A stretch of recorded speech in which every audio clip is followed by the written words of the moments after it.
before we dive into the next exciting story, drop a comment below and let me know, what time is it where you're watching from? I'm curious to see where everyone's tuning in from around the world.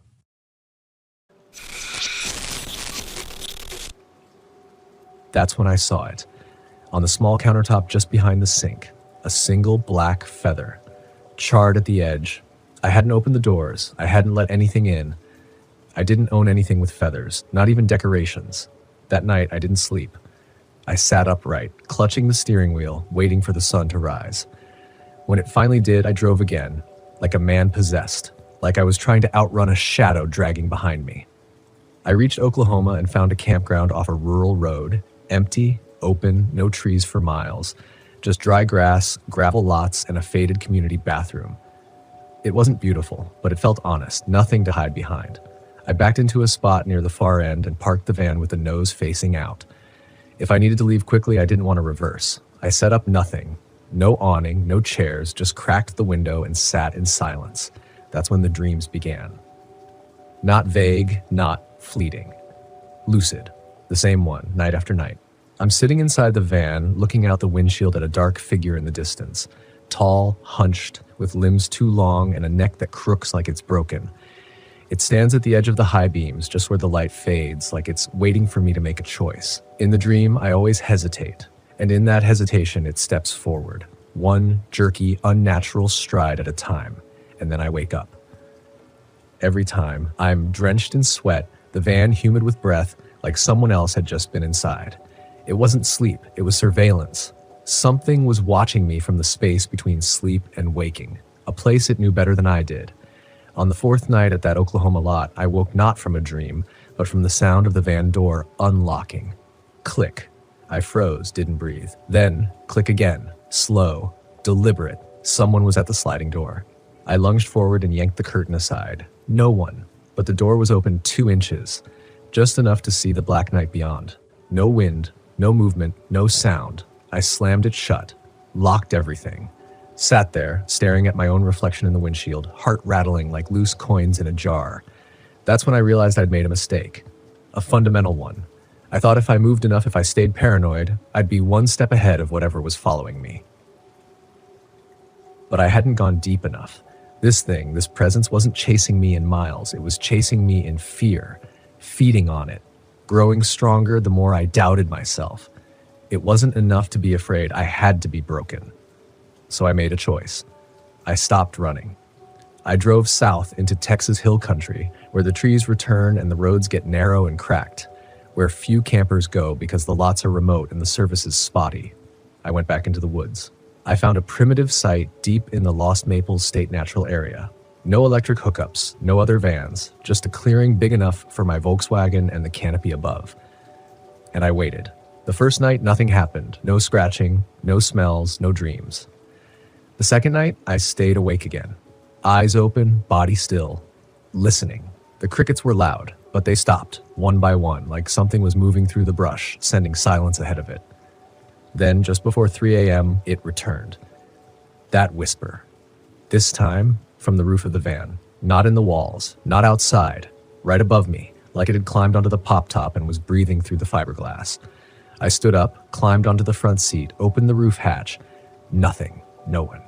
No one. But the top of the van was wet, like something had stood there dripping. I pulled the ladder out of the back, climbed to the roof with a flashlight in one hand and my hunting knife in the other.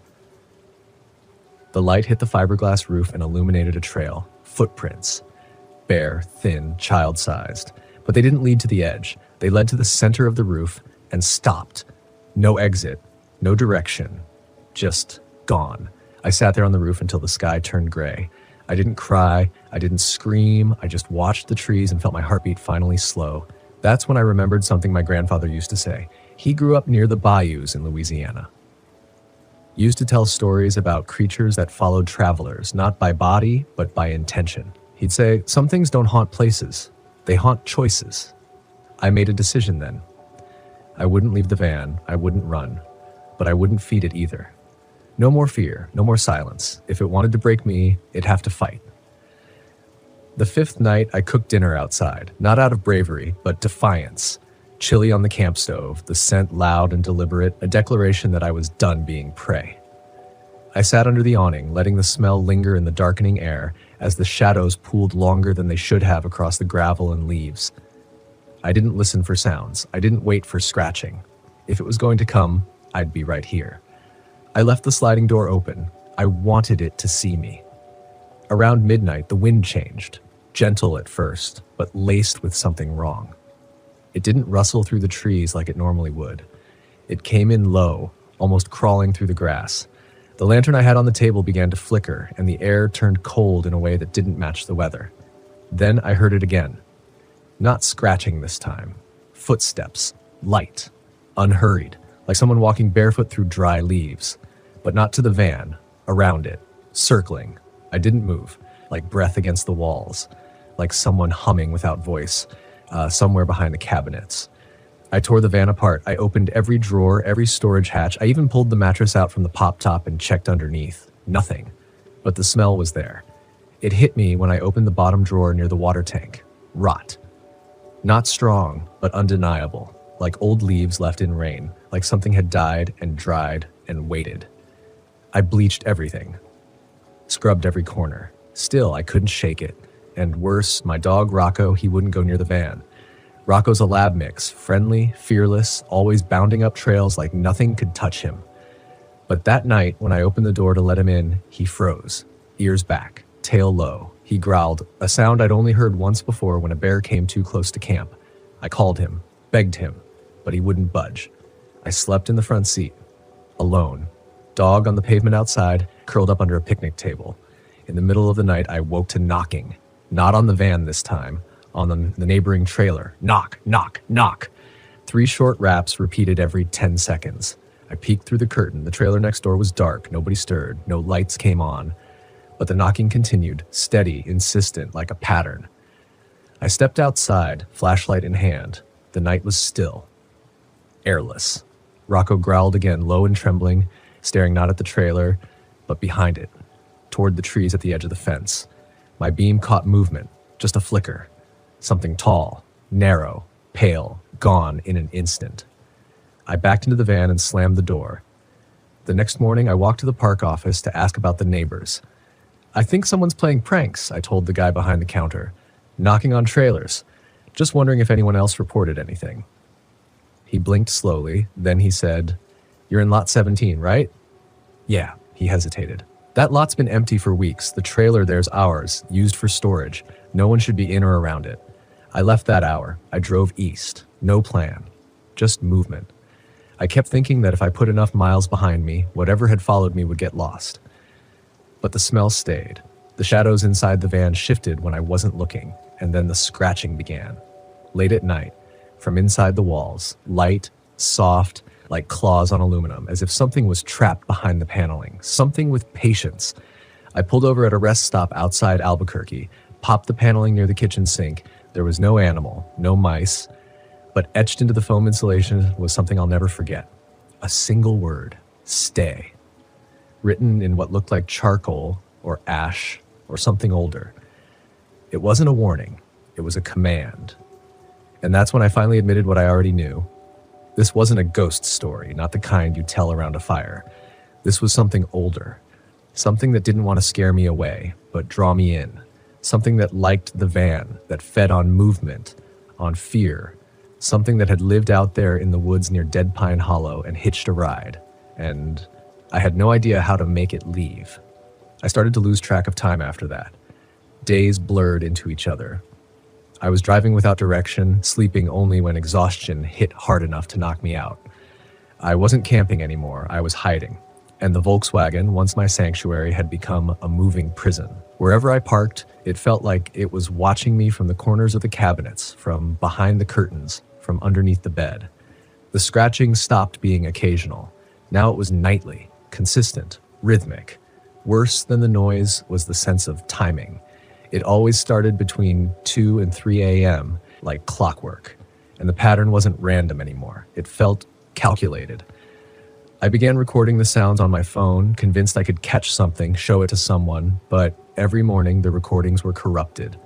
Just static, broken files, or worse, Hours of silence where I knew I'd heard the scratching. It was messing with me. I started to doubt myself. I stopped checking the map. I stopped counting states. I just moved east. Always east. Something instinctive told me to get away from the forests.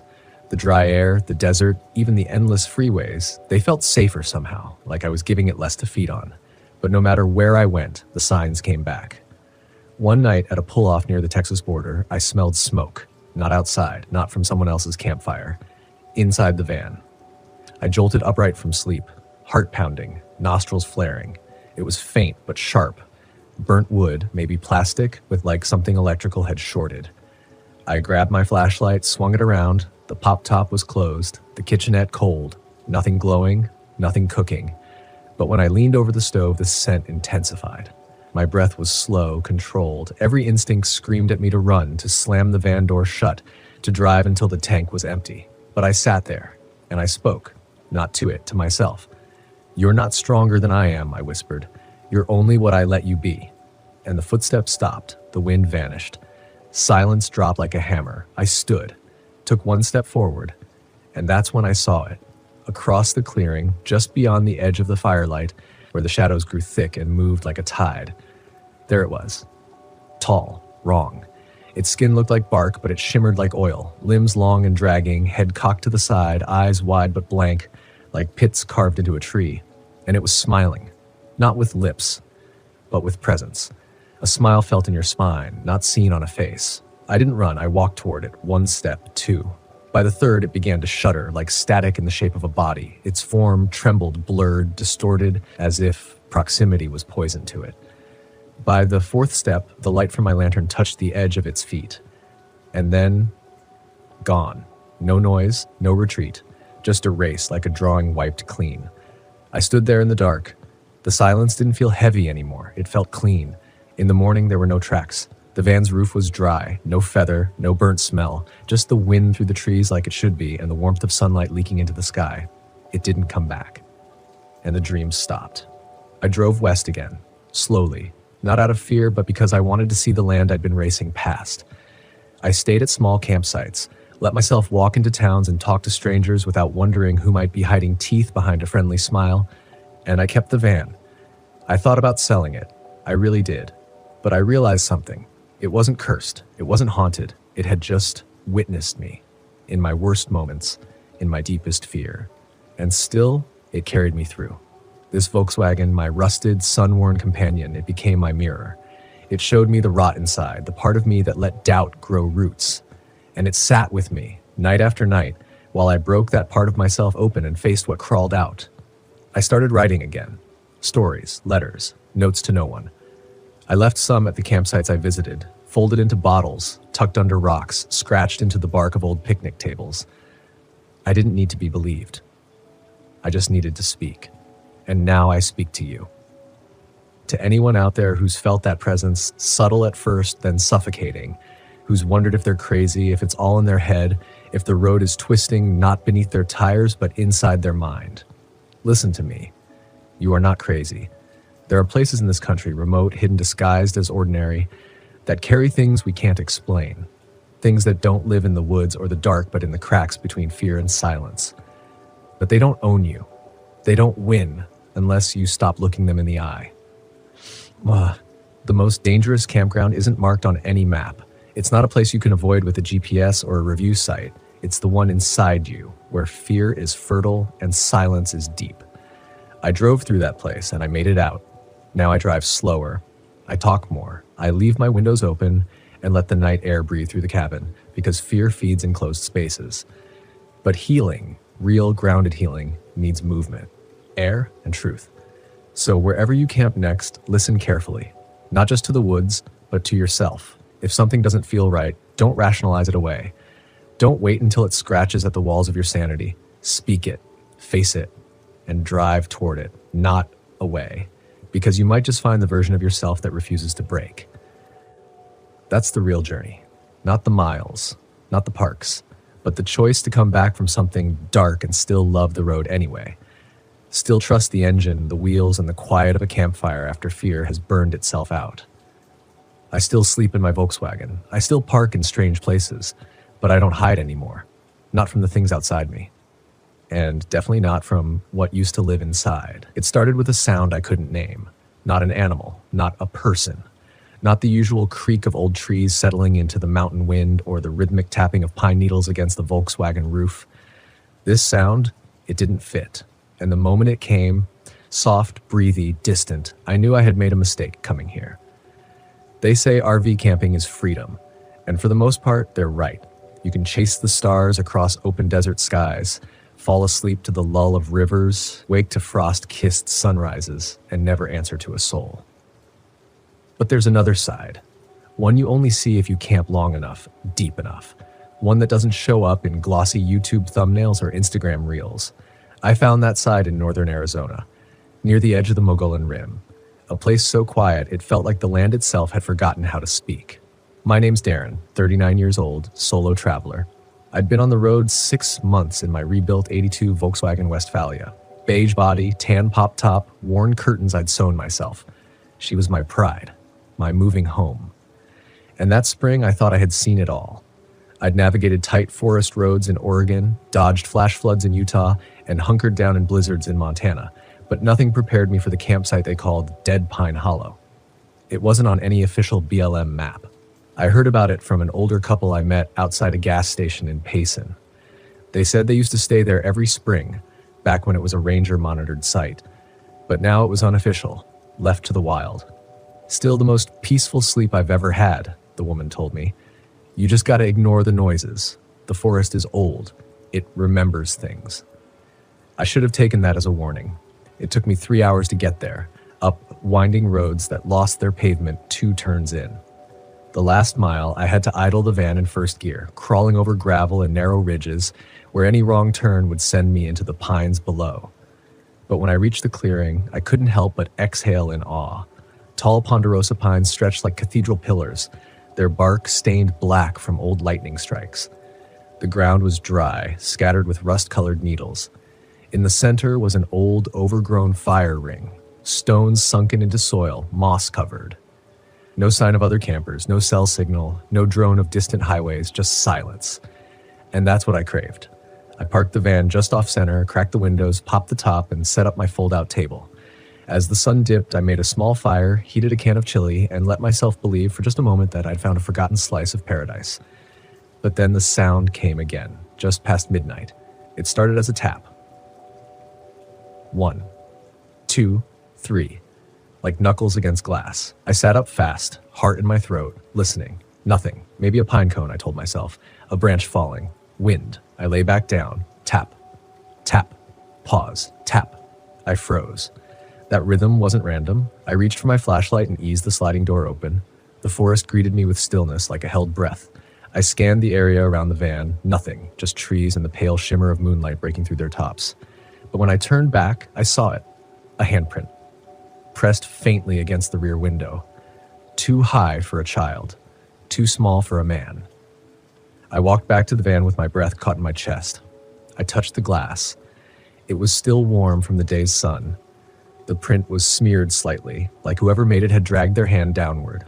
There were no other prints. No footprints in the pine needles. Nothing to explain it. I locked the van doors and kept the flashlight on for the rest of the night. But the tapping never returned.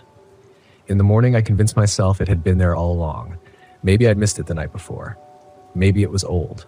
From another camper. From weeks ago. I knew better. But I lied to myself because that's what you do when you're alone. When there's no one to confirm the things you see. I stayed another day, trying to shake the unease. Hiked a mile up the hill to get a view of the valley below. It was stunning. Rolling green hills, birds in slow arcs overhead, not a single man-made thing in sight. And yet, I felt watched. That old primal feeling. Not fear exactly, but that awareness. That heaviness at the back of the skull. Like someone was just behind you, breathing soft. I walked back faster than I hiked in. That night, I didn't light a fire. I kept the van dark.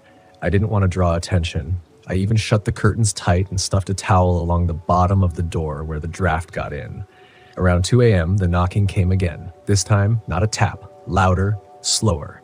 4 knocks, each one deliberate, against the side panel by the back tire. I didn't move. I didn't breathe. And then I heard it. Footsteps. Not on leaves, on the roof. Something was walking on the pop top. I grabbed the flashlight, flipped it on, and yanked open the back door in one motion. I pointed the beam straight up. Nothing, but the footsteps stopped, like whatever had been up there simply disappeared. I didn't sleep. I sat in the front seat until sunrise, engine off, clutching my flashlight like a weapon. And when the light came, I climbed up to check the roof. No marks, no scratches, no footprints. But one thing was missing. My vent cover. Torn off. Clean. Like someone had unscrewed it.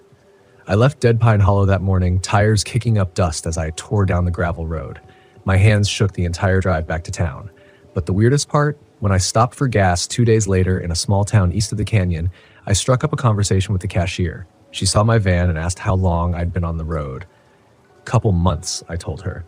Camped up at the old Dead Pine Hollow a few nights ago. Her face paled. You're lucky, she said, voice low. 2 boys went missing up there last year. Locals say there's something wrong with that forest. What do you mean wrong? She hesitated. You ever hear of the Stoneman? I hadn't. Not then, but I would. Because the story wasn't over. Dead Pine Hollow had left something in the van with me. Something I didn't realize was there until it started moving. I didn't want to believe it. That someone could have gotten inside without leaving a trace. That I'd locked all my doors, sealed the windows, zipped the pop top, and still, it had found a way.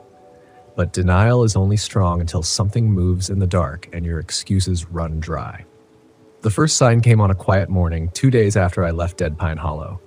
I was parked just outside Sedona on a flat overlook I'd visited before. It was safe, wide open skies, other RVs and sprinter vans nearby. I remember stepping out to make coffee, feeling like I was finally getting the dread out of my bones. The desert sun hit my face like an apology. But when I opened the rear cabinet where I kept my dishes, I found one of them broken.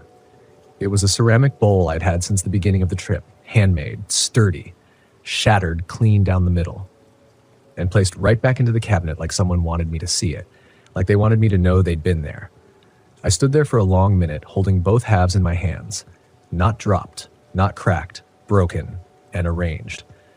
The edges didn't even match, as if it had been snapped by force, not gravity. I tried to laugh it off. Maybe the roads rattled it loose. Maybe the cold and heat warped the ceramic. Maybe. But my gut had already stopped buying those lies. Later that afternoon, I noticed something worse. Fingerprints. Inside the windshield. Not mine. Not old ones. Fresh. I keep that glass spotless. Habit. I like a clear view when I drive. But there they were. 2 faint prints right near the lower edge of the glass. Too low to be mine. Too small to be anyone's who'd driven. They were pressed from the inside, as if someone had crouched low in the passenger footwell and watched. The panic didn't hit right away. It was more like a crawl. A slow cold that rose up my spine while I stood staring through the glass, my breath catching. I backed away, trying to convince myself it was dirt, dust, some weird smudge I'd missed. But when I reached in with a paper towel, they didn't wipe away. They didn't fade. They just smeared. That night, I drove further than I had in weeks, through sunset, through dark, past turnouts I would normally settle into for the night. My knuckles went white on the steering wheel, my eyes scanning every car behind me. I needed a place that wasn't alone, somewhere noisy, somewhere bright. I ended up at a commercial RV park just off Route 66 near Winslow. It was tacky, faded neon signs, gravel lots crammed together, chain link fence sagging on one side, but I didn't care. I needed electricity, cameras, people. I paid for 2 nights in cash. No questions. I didn't want my name written down anywhere. That first night, I stayed up, pacing, lights on, music playing, anything to drown out the silence, but I still heard it, that whisper. 6 months in the Smokies. 6 months. 6 whole months without touching a drop. I should have been proud, right? But sitting alone in this RV, deep in the Great Smoky Mountains, I didn't feel proud. I felt restless, empty. Even the kind of empty that creeps up on you, settling in your bones when there's nothing but the sound of your own thoughts bouncing around your skull. This trip was supposed to be a celebration, a gift to myself for staying clean. I thought the solitude would help me clear my head. Maybe give me some perspective. The Smokies had always been a place of peace for me. My dad used to take me camping here when I was a kid, back when life was simple, before the bottle got its hooks into me. I pulled out my phone, flicking through pictures of those old trips. My thumb hesitated over the last photo of my dad and me standing by a roaring campfire. That was before everything went to hell, before the drinking became my escape from everything I couldn't face. The phone buzzed, pulling me back to the present. It was my brother, Jake, checking in as usual. "Hey man," he said when I answered. "How's the trip? You hanging in there?" Jake was always the responsible one. Clean cut, married with kids, a steady job. He'd been my lifeline after the wreckage of my addiction. I owed him more than I could ever repay. "Yeah, it's good," I lied. "Just me and the trees. Peaceful." "You staying out of trouble?" I chuckled. "I'm not exactly near any temptations out here," I said. I didn't tell him about the bottle I'd brought with me. It sat in the back of the RV, unopened, but still there, just in case. A cruel comfort. I'd stared at it more than once already, the amber liquid calling to me in the quiet. "Good to hear," Jake said, though I could hear the doubt in his voice. "Just keep your head straight, all right? I know it's tough being out there alone, but you got this. Call me if you need anything." "I will. Thanks." I ended the call and tossed the phone onto the bed. The sun was setting outside, casting long shadows through the trees. The sky faded from a soft orange to deep purple, and with it, the familiar sense of isolation began to settle in. The first night in the Smokies should have been serene, but as soon as the darkness took over, I felt it, the unease. The forest around me was too quiet. It was like it was holding its breath. No wind, no rustling leaves, just the faint crackle of my campfire outside. I sat at the picnic table near the fire, trying to relax, but the silence only seemed to grow heavier. I poked at the flames with a stick, hoping they'd somehow keep the stillness at bay. Then I heard it, a whistle, faint at first, like a breeze cutting through the trees, but unmistakably human. I froze, listening. It was tuneless, just a single, drawn-out note that seemed to float through the air. I scanned the tree line, but there was nothing. No movement. No one else was supposed to be this far out. I'd parked in a secluded area of the park, away from the main trails. The whistling continued, soft but constant. "Probably just the wind," I muttered to myself. But even as I said it, I knew that wasn't true. It didn't sound like wind. It sounded deliberate. I stood, the hairs on the back of my neck prickling, and slowly circled the fire. I kept the flames between me and the trees, my eyes darting between the dark shapes of the pines. The whistle came again. Louder this time, closer. My heart hammered in my chest, the familiar anxiety clawing its way up my throat. "Who's there?" I called, my voice breaking the thick silence. No response, just another long, drawn-out whistle. I grabbed my flashlight from the RV and swept the beam through the trees. The light cut through the darkness, but all I saw were shadows. No footsteps, no crunch of leaves, just that damn whistling drifting through the trees like a ghost. I didn't sleep much that night. The next day, I tried to convince myself it was nothing. It had to be nothing, right? Just a trick of the wind. The mountains could be strange like that, especially at night. Still, I couldn't shake the feeling that I wasn't alone. The bottle of whiskey in the back of the RV started to look more and more appealing. But I shoved that thought down. I wasn't here for that. Not this time. To clear my head, I went for a hike, following a trail that wound through the dense forest. The air was crisp, the smell of pine and damp earth filling my lungs. For a while it worked. I could almost forget about the night before. Almost. That's when I saw the first marking. It was carved into the bark of a tree, a rough, jagged symbol that looked like a spiral or maybe an eye. I couldn't tell. It didn't look natural, though. It felt intentional, like a warning. I ran my fingers over it, the grooves deep and uneven. I kept walking, but the further I went, the more of the symbols I saw. Spirals, faces, strange runes carved into the trees, all leading deeper into the woods. It felt like they were guiding me somewhere, though I wasn't sure I wanted to find out where. That night, the whistling returned. I was sitting by the fire again, trying to keep my mind off the bottle, when the sound came drifting through the trees. This time, it wasn't soft. It was louder, closer. I stood up, flashlight in hand, and scanned the forest. My heart pounded in my ears. My mouth went dry.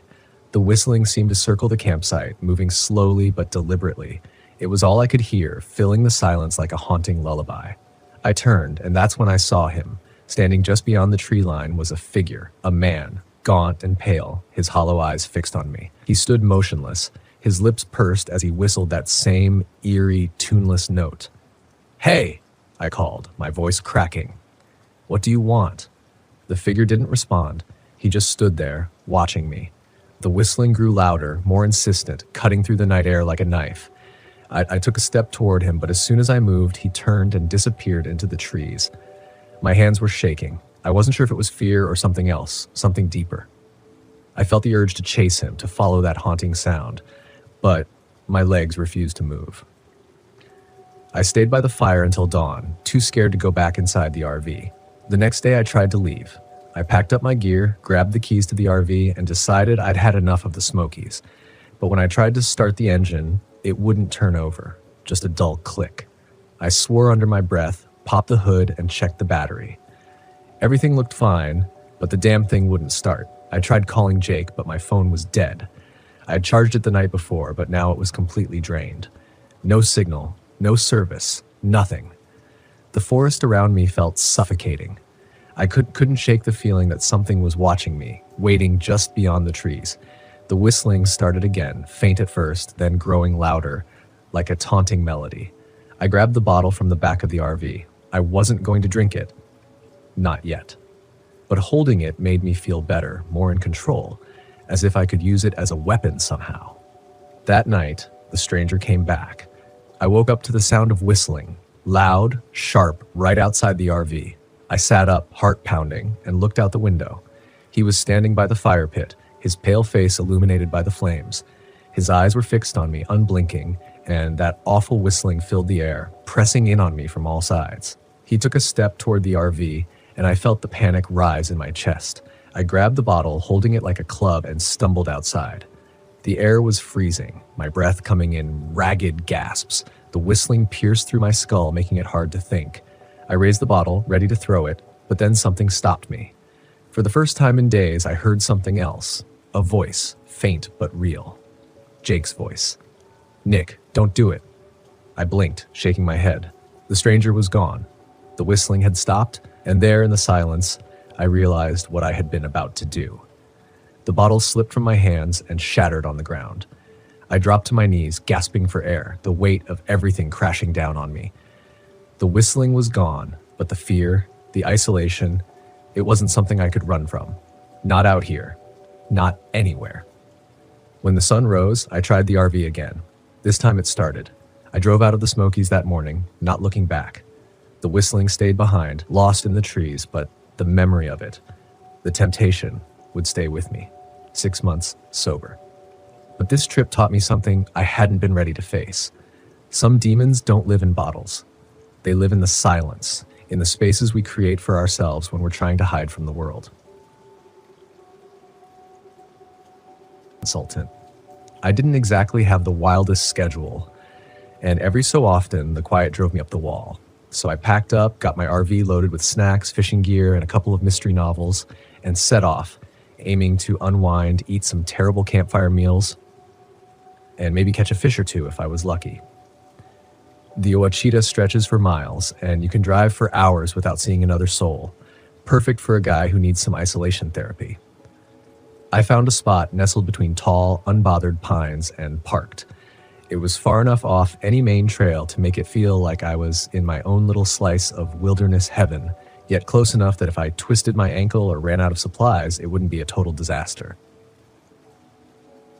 The first night was peaceful, just the sound of crickets and the occasional rustling. I even caught myself chuckling at how silly it was to be so jittery at the slightest forest sound. By the next afternoon, I'd already fallen into the calm of the place. After grilling up some truly unfortunate hamburgers, I decided to take a hike to stretch my legs and maybe scout for a better fishing spot along the creek.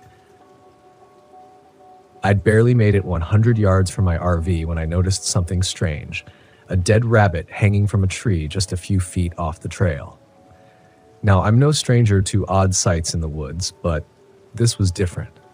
The rabbit's body was stiff, dangling by what looked like a homemade snare, some kind of rough twine twisted around its neck. Maybe someone local had been out trapping and just left it there by mistake, I thought, trying to brush off the odd feeling settling in my gut. But as I walked back toward my RV, I noticed two more animals, small birds this time, hung from branches in a similar way, like little macabre decorations.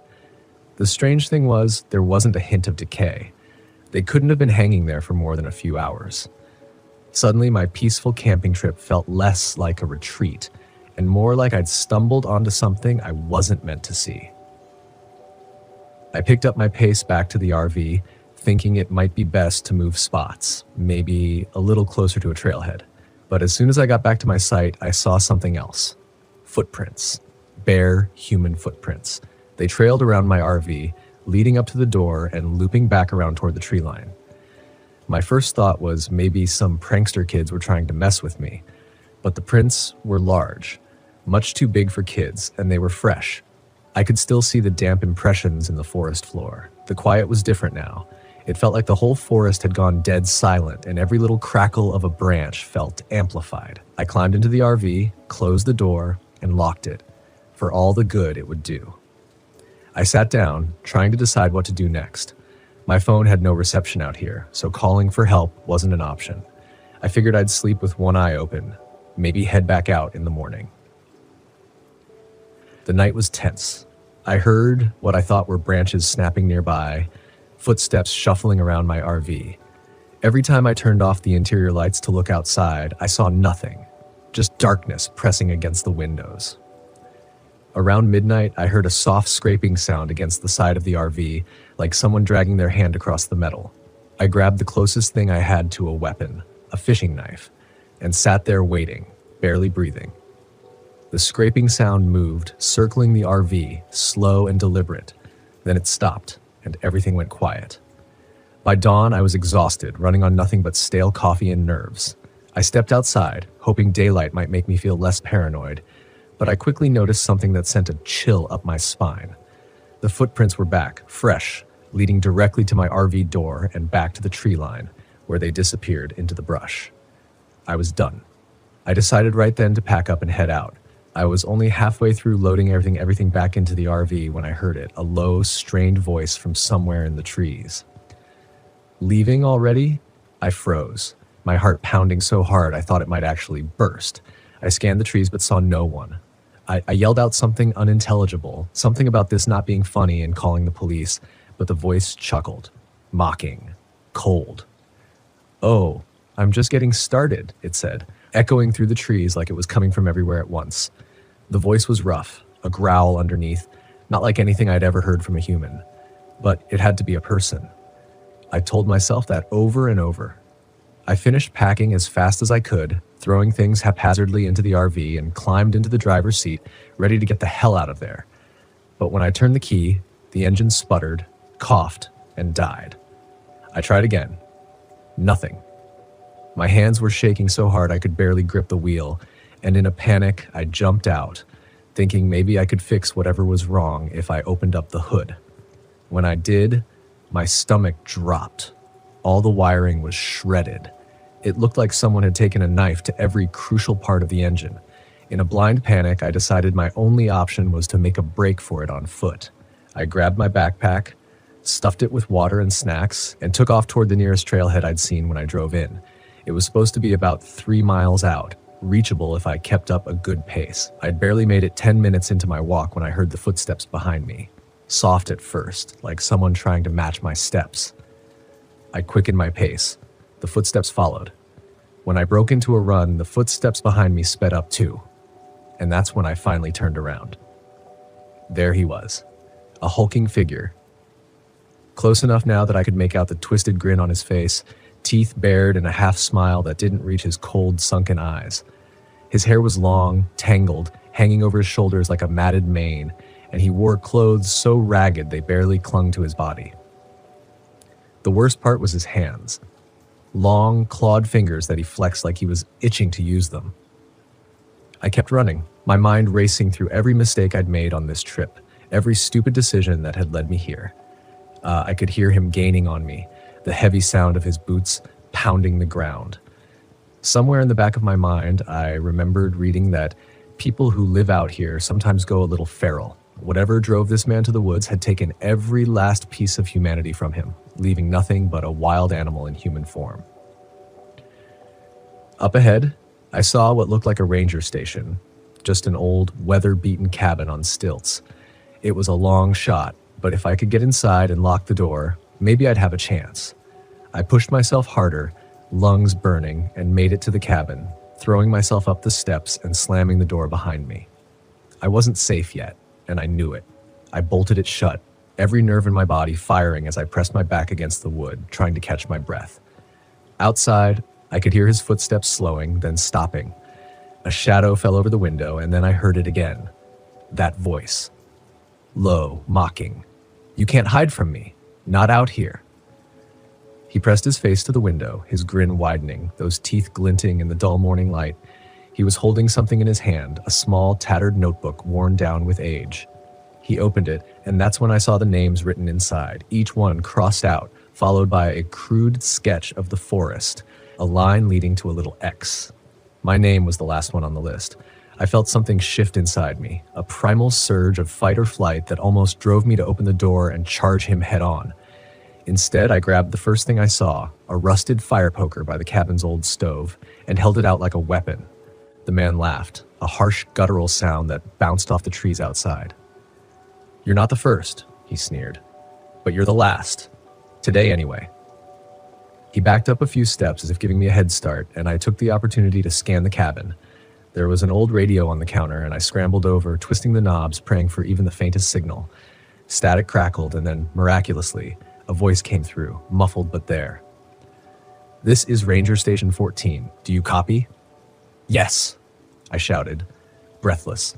"Please, I'm in trouble. There's someone." Before I could finish, the window shattered. The man's hand shot through, clawing at the air, barely missing me. I ducked down, clutching the radio like a lifeline as he banged against the door, each hit harder than the last.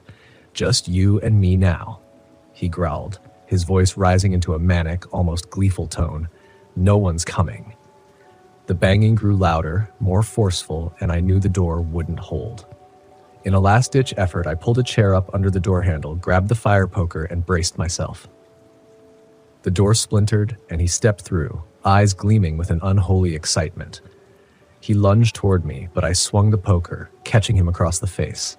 He staggered back, laughing, a sick, twisted laugh that echoed through the cabin. Blood dripped from a gash on his cheek, and he wiped it away, smearing it like war paint across his face. I charged, swinging the poker again, and this time it hit hard enough that he dropped to one knee. But he was strong, almost inhumanly so, and he grabbed my wrist, twisting it until the poker fell from my grip. He pushed me to the ground, his hand around my throat, and I could feel his hot breath against my face as he leaned in close. "See, the thing about the woods," he whispered, "is they swallow up people like you." With a sudden burst of strength, I shoved him off, scrambling to my feet. He lunged again, but this time I was ready. I grabbed the fire poker and plunged it into his chest.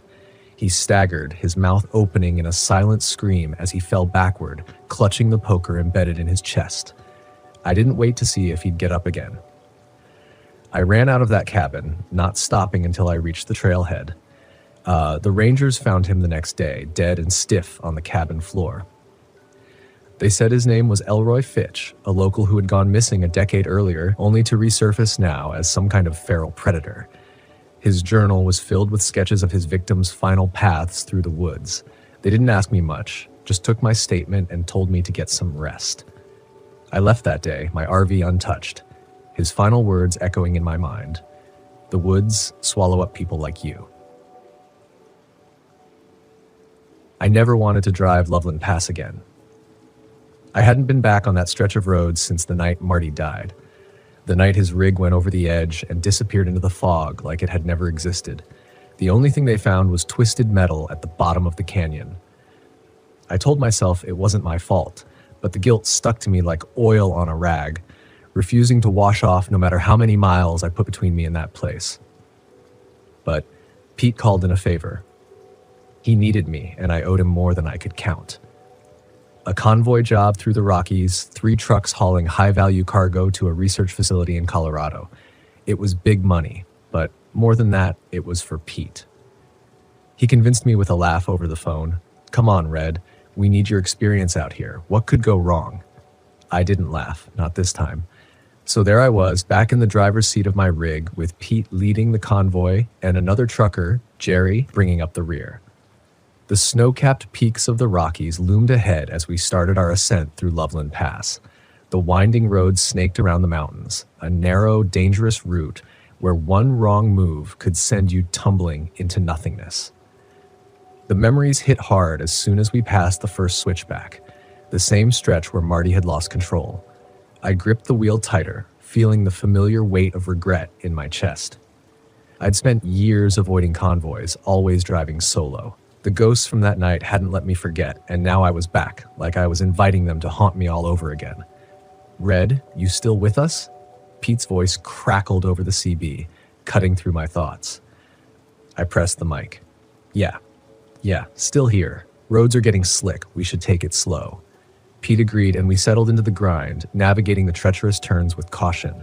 The sun had set hours ago, and now only the thin beams of our headlights cut through the growing darkness. The fog rolled in thick and fast, curling around the edges of the road like ghostly fingers. That's when I saw it up ahead. Just barely visible through the fog was a pair of headlights. They flickered like a dying flame, appearing and disappearing in the swirling mist. I squinted, leaning forward, trying to get a better look. It was a truck.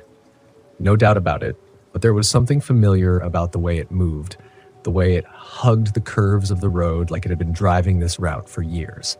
I keyed the mic again. Pete, you see that truck up ahead? Silence. Then Pete's voice came through, confused. There's no truck, Red. Just us.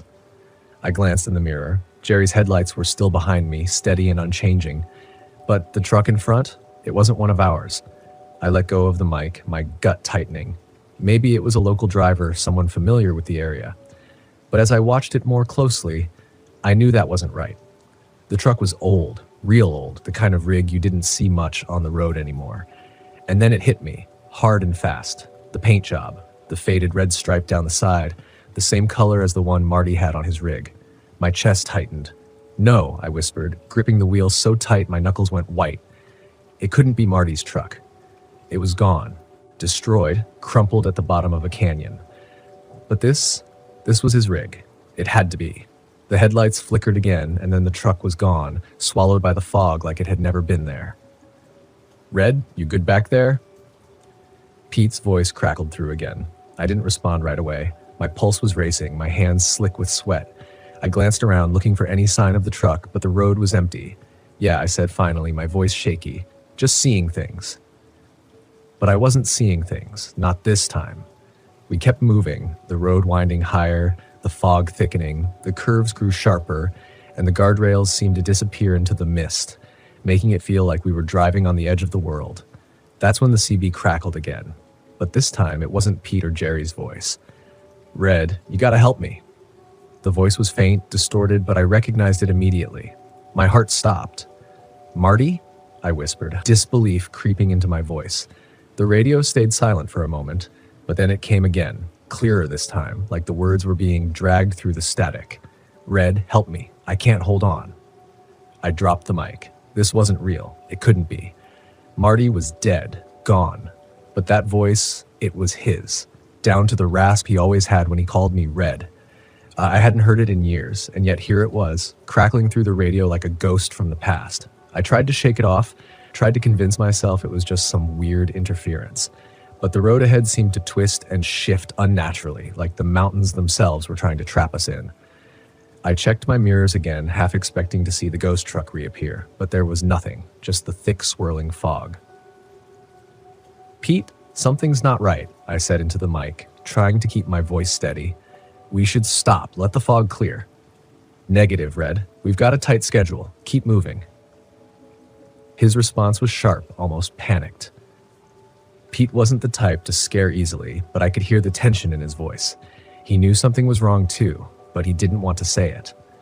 The fog pressed in closer, and suddenly the road didn't feel familiar anymore. I'd driven this pass more times than I could count, but now it was like the route had changed. The turns were sharper, the drops steeper. I didn't know where we were headed anymore. And then I saw the truck again. It appeared out of the fog closer this time, swerving wildly across the road.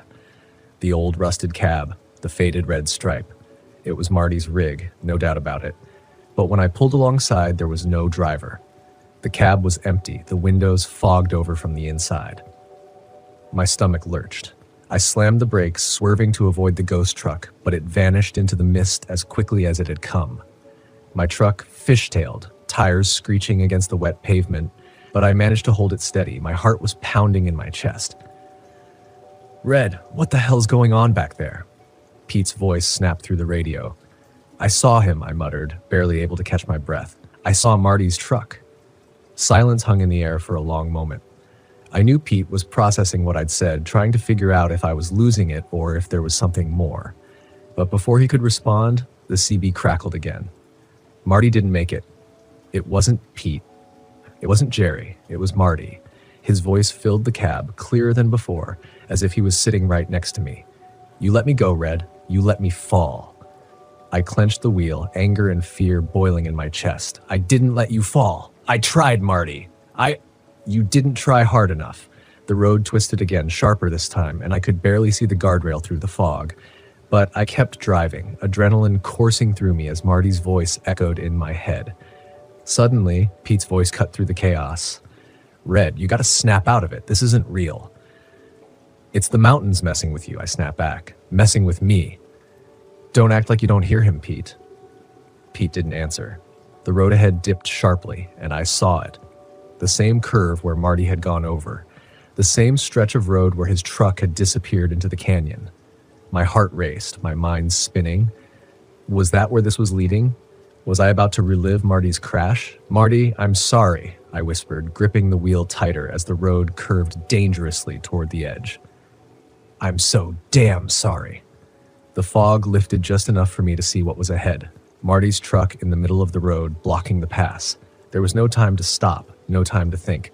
I swerved hard, avoiding the ghost truck at the last second. My rig skidded, the wheels screeching as I fought to keep control. For a moment I thought I was going over the edge. The wheels teetered on the lip of the canyon, the guardrail creaking under the weight of the truck. But I yanked the wheel, pulling the rig back onto solid ground. My breath came in ragged gasps. I looked in the rearview mirror. The ghost truck was gone. The fog was clearing, and for the first time in years, I felt like I could breathe. "Red?" Pete's voice came over the radio, softer now. "You still with us?" "Yeah," I whispered, gripping the wheel with trembling hands. "I'm still here." The mountains stretched ahead, empty and quiet. But I could still hear Marty's voice in the back of my mind, and I knew, in some way, he'd always be with me. We made it through the pass just as the sun broke over the horizon, casting a pale light over the jagged peaks. The road ahead was clear, but I knew I'd never forget the night I'd faced Marty's ghost. It all started with an offhand joke. You hear enough bad jokes in my line of work, but this one stood out. It was 2014, somewhere deep in the North Carolina woods, the kind of place tourists don't even know exists.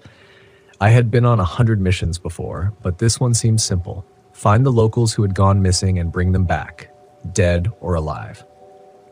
I joined the Green Berets for the adrenaline, for the chance to do something meaningful. But over the years, that rush started to fade until that damn joke. Some of the local cops, the ones I was meant to coordinate with, had this thing where they'd whisper around me like they were afraid to say something out loud. One of them, a big guy named Remy, who always chewed tobacco and spat on his own boots, leaned in one night while I was cleaning my rifle and said, "The woods don't like strangers much. They got their own rules. And yeah, sometimes they eat folks who break them." I remember rolling my eyes and grunting something about old wives' tales, but it stuck with me. I mean, I'd been through enough to know that when locals get weird, there's usually a reason. So I took it as a heads up, though I didn't believe in superstitions. Not then, anyway. By the time we got out there, me, Remy, and a few other locals we picked up, the sun was slipping low behind the trees, giving us just enough time to set up a base camp.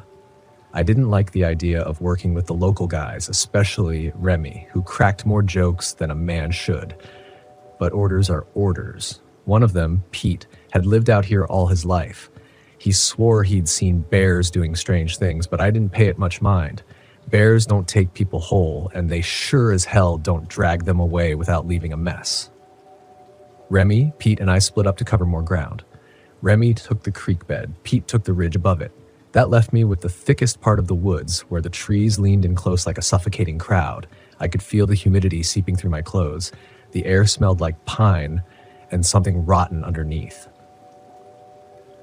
It wasn't long before I found my first clue. A bloody shirt, half buried under a pile of leaves. Like something had tried to hide it, but didn't care to do it right. The thing about finding blood is, it's never a good sign. But this wasn't the splatter of a struggle or the spray you get when something big goes down. No, this was something else. Methodical. I pressed on, radioing Remy and Pete every 15 minutes like we'd planned. No answers, but I could hear faint static, just enough to know the radios weren't dead. It's just that they weren't responding. By dusk, I found more. Pieces of a tent, torn like they'd been shredded by claws, though not the kind you'd expect. No signs of struggle. No trap. Just a creeping sense that something was off. Then I found the bones. Not scattered, not chewed. Laid out in a pattern. Deliberate, like someone had taken their time setting them out. Like a child making a stick figure in the dirt. There was no mistaking it. Human. I cracked another joke over the radio, something dumb about arts and crafts, but got nothing back. The silence sat heavy, but I pushed on. Maybe they were messing with me, trying to scare the new guy from out of town. That's when I heard it.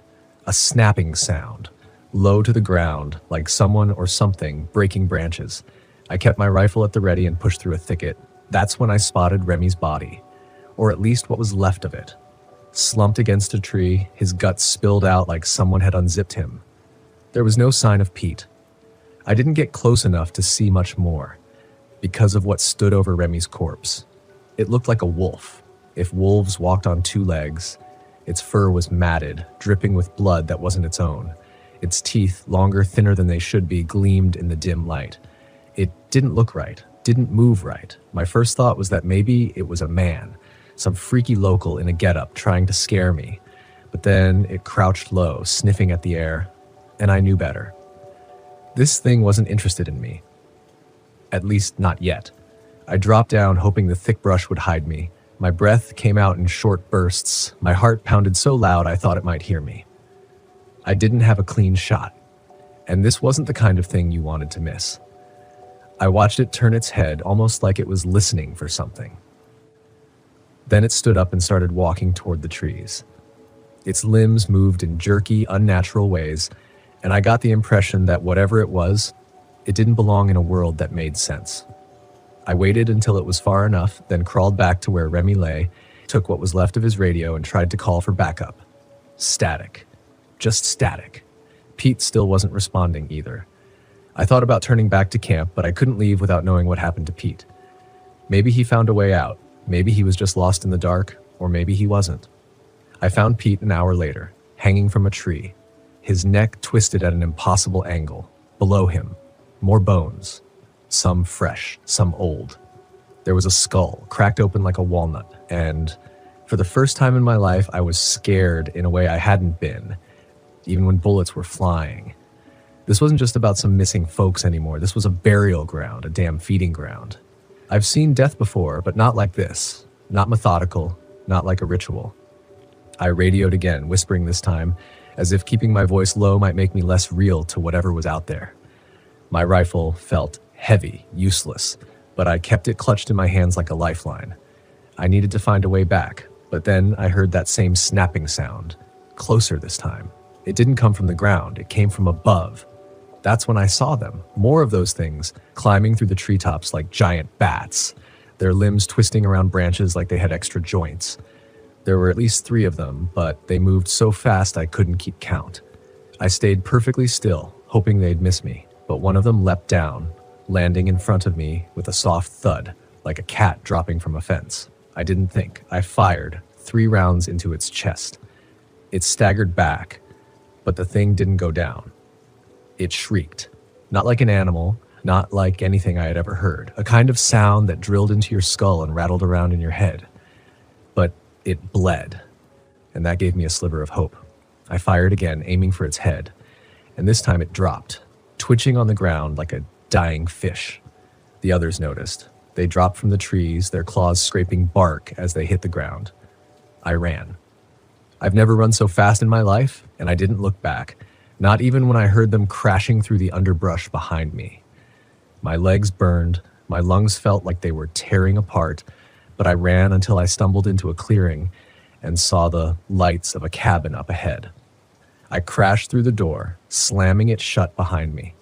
An old man sat in a rickety chair by the fireplace, staring at me like I had just interrupted his dinner. He didn't seem surprised to see a soldier covered in blood, carrying a smoking rifle. He just looked at me, his expression flat like he was watching a rerun of a TV show he'd seen 1,000 times before. I asked him if he had a phone, a radio, anything. He just shook his head and said, "They come for what they want, and then they leave. Always have." He didn't blink, didn't flinch, just stared past me like he was looking through the walls. He started talking about the woods like they were alive, about how sometimes the forest decides who stays and who goes. I didn't have time for his riddles. I barricaded the windows, checked my ammunition, and asked him if he knew a way out. He just laughed. This low, gravelly sound that echoed in the small room. "You don't get out, son. You just survive." And then he went quiet, staring into the flames as if that was all that mattered. I watched through the window as the things circled the cabin, their silhouettes barely visible in the shadows beyond the firelight. One of them came closer, dragging something behind it. Pete's body.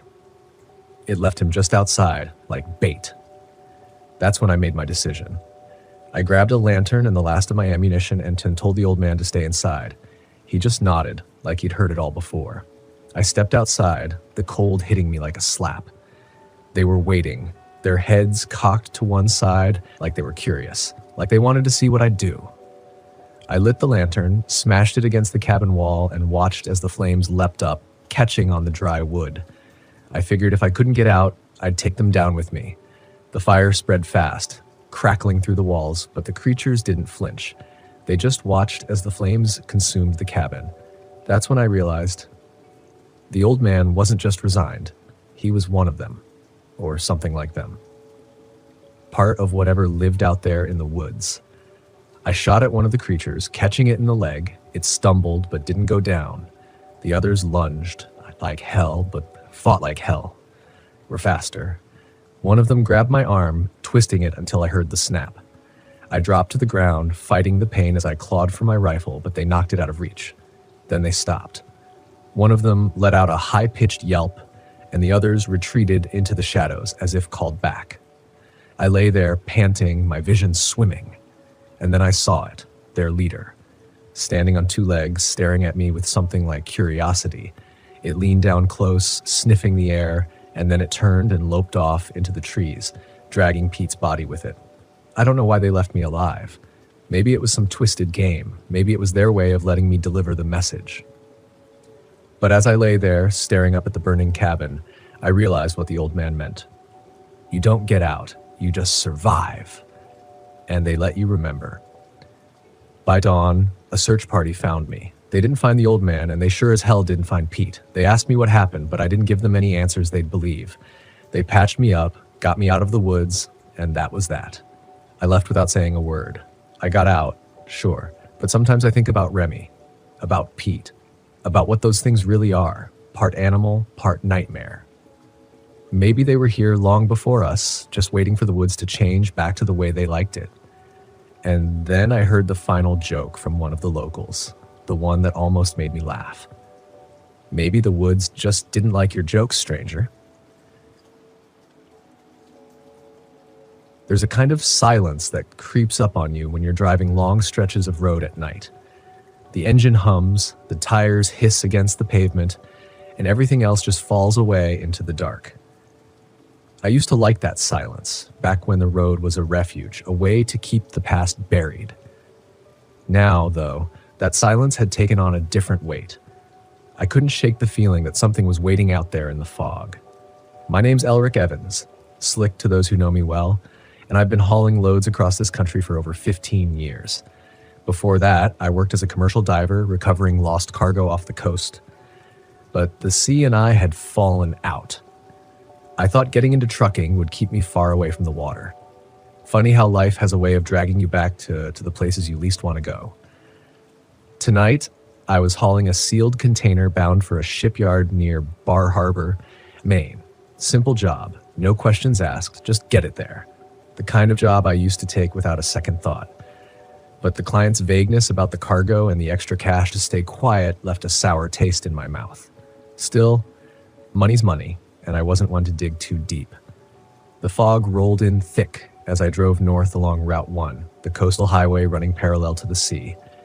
I knew this stretch of road well enough to navigate it blind, but tonight the fog seemed thicker, heavier. The GPS had started acting up about an hour ago, rerouting me onto older, narrower roads. I assumed it was just a glitch. Old systems didn't handle the coastal areas too well. But now, my gut was telling me something else. As I passed another turnoff toward the cliffs, the GPS blipped again, rerouting me to an unnamed road that curved down toward the coast. My knuckles whitened around the wheel as I considered pulling over to reset the system. Something was wrong. The hairs on the back of my neck prickled, the kind of feeling you get right before a storm hits. Just then, the CB radio crackled to life. Elric. The voice was faint, distorted, as if it was coming from underwater. My stomach tightened. No one was supposed to be on this frequency. Hell, I hadn't talked to anyone in hours. Elric, help me. I snatched the mic off the dash and keyed it up, trying to keep my voice steady. Who is this? No answer, just static. I stared at the radio, willing it to stay quiet. But the voice came through again, this time clearer, like the static was peeling away. Elric, why didn't you come back? I slammed the mic down and tried to focus on the road, but the memory of that voice hit me hard. It couldn't be. It was impossible. But it sounded just like Dave, my old diving partner, the guy who drowned 6 years ago in that accident. The accident I'd been running from ever since. Get a grip, Slick, I muttered, rubbing a hand across my face. The long hours on the road, the fog, it was all getting to me. That's what it had to be. Just the past sneaking up, trying to claw its way back into my head. But the voice, it was so real. I pushed the pedal down, speeding up as the road twisted and dipped closer to the coastline. The fog was thicker here, swirling in dense, wet waves, and the smell of salt water filled the air. The engine sputtered just for a second before roaring back to life. Another bad sign. And then I saw them.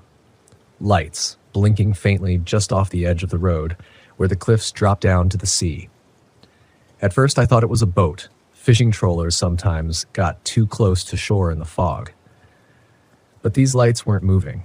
They hovered low and pale, just out of reach, dancing through the mist like they were waiting for me. I slowed the truck, squinting through the windshield, trying to make sense of what I was seeing. The lights pulsed rhythmically, almost in time with the steady hum I'd been hearing in the cab for the last few miles. That hum, low, eerie, was coming from the trailer. I'd noticed it earlier, but now it felt more like a heartbeat, a slow, rhythmic thump vibrating through the entire rig. I gritted my teeth and pressed on, ignoring the cold knot forming in my gut. Whatever was in that container, it was none of my business. I just had to deliver it and be done with it. But the lights, the fog, the voice on the radio, it all felt like the past was creeping up behind me, wrapping its icy fingers around my throat. Elric. The voice hit me again, this time loud and clear, like Dave was sitting in the passenger seat. I nearly swerved off the road, my heart pounding in my chest. Stop it, I growled, slamming my hand against the dash. You're not real. But the voice didn't stop. It crackled through the sea, an echo of the past I'd spent years trying to forget. You left me down there, Elric. You left me to drown. The memories hit hard and fast. The dive, the tangled wreck, the moment I lost sight of Dave in the murky depths. I tried to save him, but the currents were too strong. His voice had faded, swallowed by the sea. And now, here it was, back to haunt me. The road narrowed, and the fog pressed in closer, suffocating. My truck's engine sputtered again, the headlights flickering. I pulled over, heart racing. The hum from the trailer grew louder, more insistent. Whatever was in that container, it wasn't just cargo. It was something alive, something old. I stepped out of the cab, the cold air biting at my skin as I walked around to the back of the truck. The fog clung to everything, thick and wet, muffling the world in a heavy silence. The lights over the water had disappeared, but I could still feel them watching me. The hum was louder here, vibrating through the trailer walls. I reached for the lock, my hand trembling. Part of me knew I shouldn't open it. The other part, the part that was tired of running, needed to know what I was hauling. As I unlocked the container, a voice whispered in my ear, "Come back, Elric." The doors swung open with a metallic creak, and inside, bathed in a faint, otherworldly glow, was an object, an artifact. It looked ancient, carved from dark stone with strange symbols etched into its surface. The hum was coming from it, pulsating like a heartbeat, sending ripples of energy through the air. I took a step back, the realization sinking in like a weight in my chest. This thing wasn't just cargo. It was something tied to the sea, something old and powerful, and it had been calling to me all night. The fog swirled around me, thickening, and I felt a presence, multiple presences, moving through it. Figures, humanoid but distorted, like they were submerged in water, appeared at the edges of the road. Their eyes glowed faintly, and their movements were slow, deliberate as they waded through the fog toward me. I stumbled back, my pulse racing.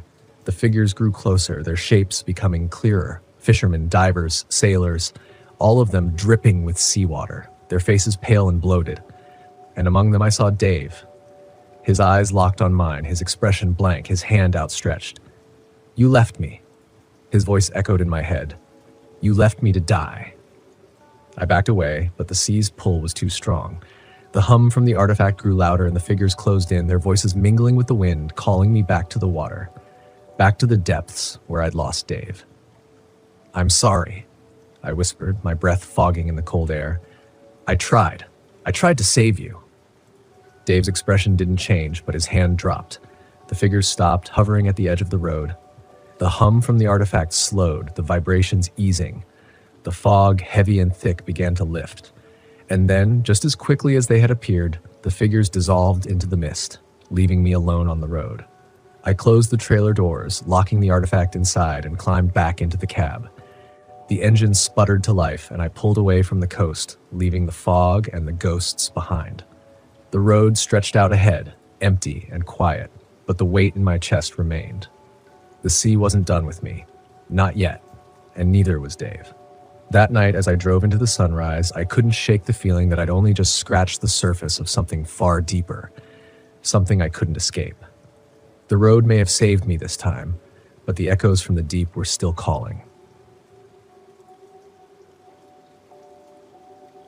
My name is Fenris Patel, and back in 2008, I embarked on an RV camping trip to the remote stretches of Idaho's Sawtooth National Forest. Ever since I was a kid, I found solace in the great outdoors. It's where I feel most at home, away from the hustle of city life and the constant ping of notifications. I had recently purchased a secondhand RV, a bit rusty around the edges, but still reliable. Friends joked that it had more character than horsepower, but I liked it that way. I stocked up on essentials, loaded my mountain bike, and set off with the kind of optimism you get when escaping routine. The drive was tranquil, the kind where the radio fades into the background and you're left alone with your thoughts. Pine trees blurred past as I navigated winding roads that seemed to lead nowhere and everywhere all at once. About 100 miles into the forest, I found a clearing by a serene lake that looked like a postcard come to life. Setting up camp was straightforward. I parked the RV to face the water, propped open a chair, and cracked open a cold beer. The sunset painted the sky in hues of orange and purple, reflecting off the lake's mirror-like surface. It was the kind of beauty that made you wonder why you didn't do this more often. The first night was uneventful, filled with the comforting sounds of nature. Crickets chirped in a harmonious chorus, while the gentle lapping of water against the shore acted as a lullaby. I fell asleep easily, wrapped in a blanket of stars visible through the RV's skylight. The next morning, I decided to take my bike out for a trail ride. The path was rugged, peppered with roots and rocks that demanded focus. A welcome challenge. About 5 miles in, I noticed something odd. A series of wooden symbols carved into the trees. They were intricate, almost artistic, but gave off an unsettling vibe. One looked like an eye, another like a hand, and others were shapes I couldn't decipher. I shrugged it off as local art or perhaps markers left by hikers. Maybe someone was trying to be the next Banksy of the wilderness. Still, a joke formed in my mind. If a tree gets vandalized in the forest and no one's around to see it, does it lower the property value? As the day wore on, the trail became denser. The canopy overhead thickened, allowing slivers of sunlight to pierce through like spotlights on a dim stage.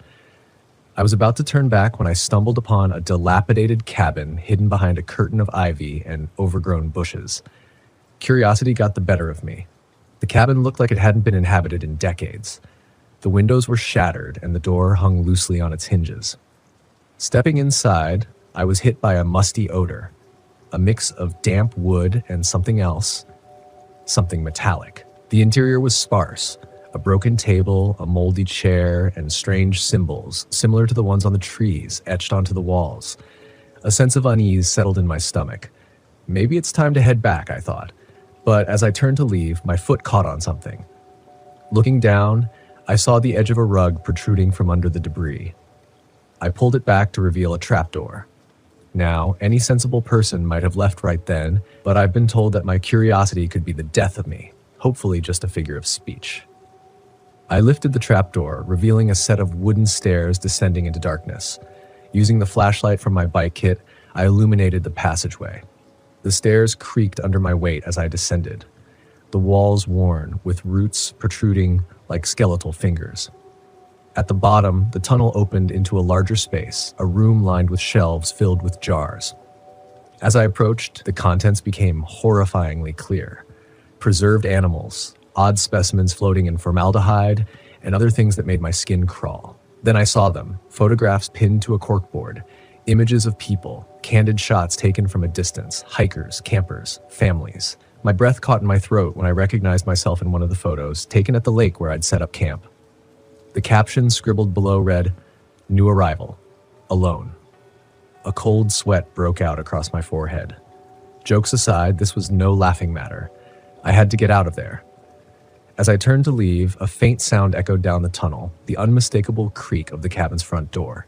Panic surged through me. I doused the flashlight and pressed myself against the wall, listening intently. Footsteps moved overhead, slow and deliberate. Whoever it was, they were dragging something heavy. The sound of metal scraping against wood sent a shiver down my spine. I needed an escape route. Scanning the room, I noticed a narrow passage partially hidden behind a shelf. It was a tight squeeze, but it might be my only way out. I squeezed through, the rough walls scraping against my jacket. The passage led upward, curving slightly, until I found myself behind a thicket a few yards from the cabin. Peering through the leaves, I saw him. A tall, gaunt man with unkempt hair and a beard that looked like it hadn't been trimmed in years. He wore a stained flannel shirt and carried an old axe over his shoulder. He dropped a large sack onto the ground with a thud. Something rolled out, a deer carcass. Relief washed over me momentarily until he pulled out a large hunting knife and began to skin the animal with unsettling precision. There was something methodical, almost ritualistic, about his movements. I knew I had to get back to my RV and leave immediately. Keeping low, I moved silently through the underbrush, every snapped twig sounding like a gunshot in my ears. After what felt like an eternity, I reached the trail and mounted my bike, pedaling as fast as I could. The forest, which had seemed so inviting before, now felt like it was closing in on me. Shadows stretched longer, and every rustle of leaves sounded like impending danger. I reached my campsite, adrenaline pumping. Throwing my bike aside, I jumped into the RV and fumbled with the keys. The engine roared to life, and I didn't bother securing anything inside. Getting out was the only priority. As I steered onto the narrow road, a figure emerged from the tree line ahead. The same man from the cabin. He stood in the middle of the path, eyes fixed on me. There was no time to stop. I veered off to the side, the RV's tires crunching over rocks and roots. He didn't follow, but as I glanced in the rearview mirror, I saw him watching me disappear down the road, a sinister smile creeping across his face. I drove non-stop until I reached the nearest town, a small community called Stanley. Pulling into a gas station, I parked and tried to collect myself. My hands trembled as I dialed the local sheriff's office. An officer named Deputy Harris arrived shortly after. He was a stout man with a firm handshake and a skeptical gaze. I recounted everything: the cabin, the photos, the man. He took notes but maintained a stoic expression. "You're not the first to report something like this," he admitted. "We've had a few hikers go missing over the past decade, but we've never found any concrete evidence." "Well, now you have a location," I insisted. "You have to check it out." He nodded. "We'll look into it. In the meantime, I'd advise you to stay in town until we get this sorted." I agreed, though the idea of spending more time in the area was less than appealing. I checked into a small motel, the kind where the floral wallpaper hasn't changed since the 70s. That night, sleep eluded me. Every creak of the building made me jump. Around midnight, hunger got the better of me, and I decided to visit the all-night diner across the street. The place was nearly empty, except for a waitress and a lone customer seated at the counter. I took a booth by the window and ordered a coffee and a slice of pie. The waitress, a woman in her 50s with tired eyes, gave me a sympathetic smile. "Rough night?" she asked. "You could say that," I replied. The door chimed as another patron entered. Glancing up, my heart skipped a beat. It was the man from the cabin. He looked different, cleaner somehow, dressed in a plaid shirt and jeans. He walked in casually and took a seat at the counter, 2 stools away from the other customer. Was it really him, or was my mind playing tricks on me? I couldn't be sure. I decided to play it cool and not draw attention to myself. The waitress greeted him warmly. "Evening, Caleb, the usual?" He nodded. "Thanks, Margie." Caleb? That was his name. He seemed familiar to her. A regular, maybe? I was mistaken, perhaps. Just a case of small-town residents bearing a resemblance to one another. I overheard snippets of their conversation. "How's the farm?" Margie asked. Can't complain. Harvest season's been kind to us," he replied. I felt a wave of relief. This man seemed normal, friendly even. Maybe the stress was getting to me, causing me to see threats where there were none. Just then, the other customer at the counter stood up to leave. As he turned, I caught his face. A rugged-looking fellow with a scar running down his cheek. He gave me a nod and exited the diner. Caleb watched him leave, his friendly demeanor slipping ever so slightly. His gaze then shifted, locking eyes with me. A sly grin formed on his lips. "You're not from around here, are you?" he called out. I swallowed hard. "Just passing through," I answered. He picked up his coffee mug and walked over to my booth. "Mind if I join you?" Actually, I did mind, but I couldn't think of a polite way to refuse. "Sure," I said, forcing a smile. He slid into the seat across from me. Up close, I could see a small tattoo peeking out from under his sleeve. A series of symbols similar to those I'd seen carved into the trees and cabin walls. "Name's Caleb," he offered, extending his hand. "Fenris," I replied, shaking it. "Unusual name.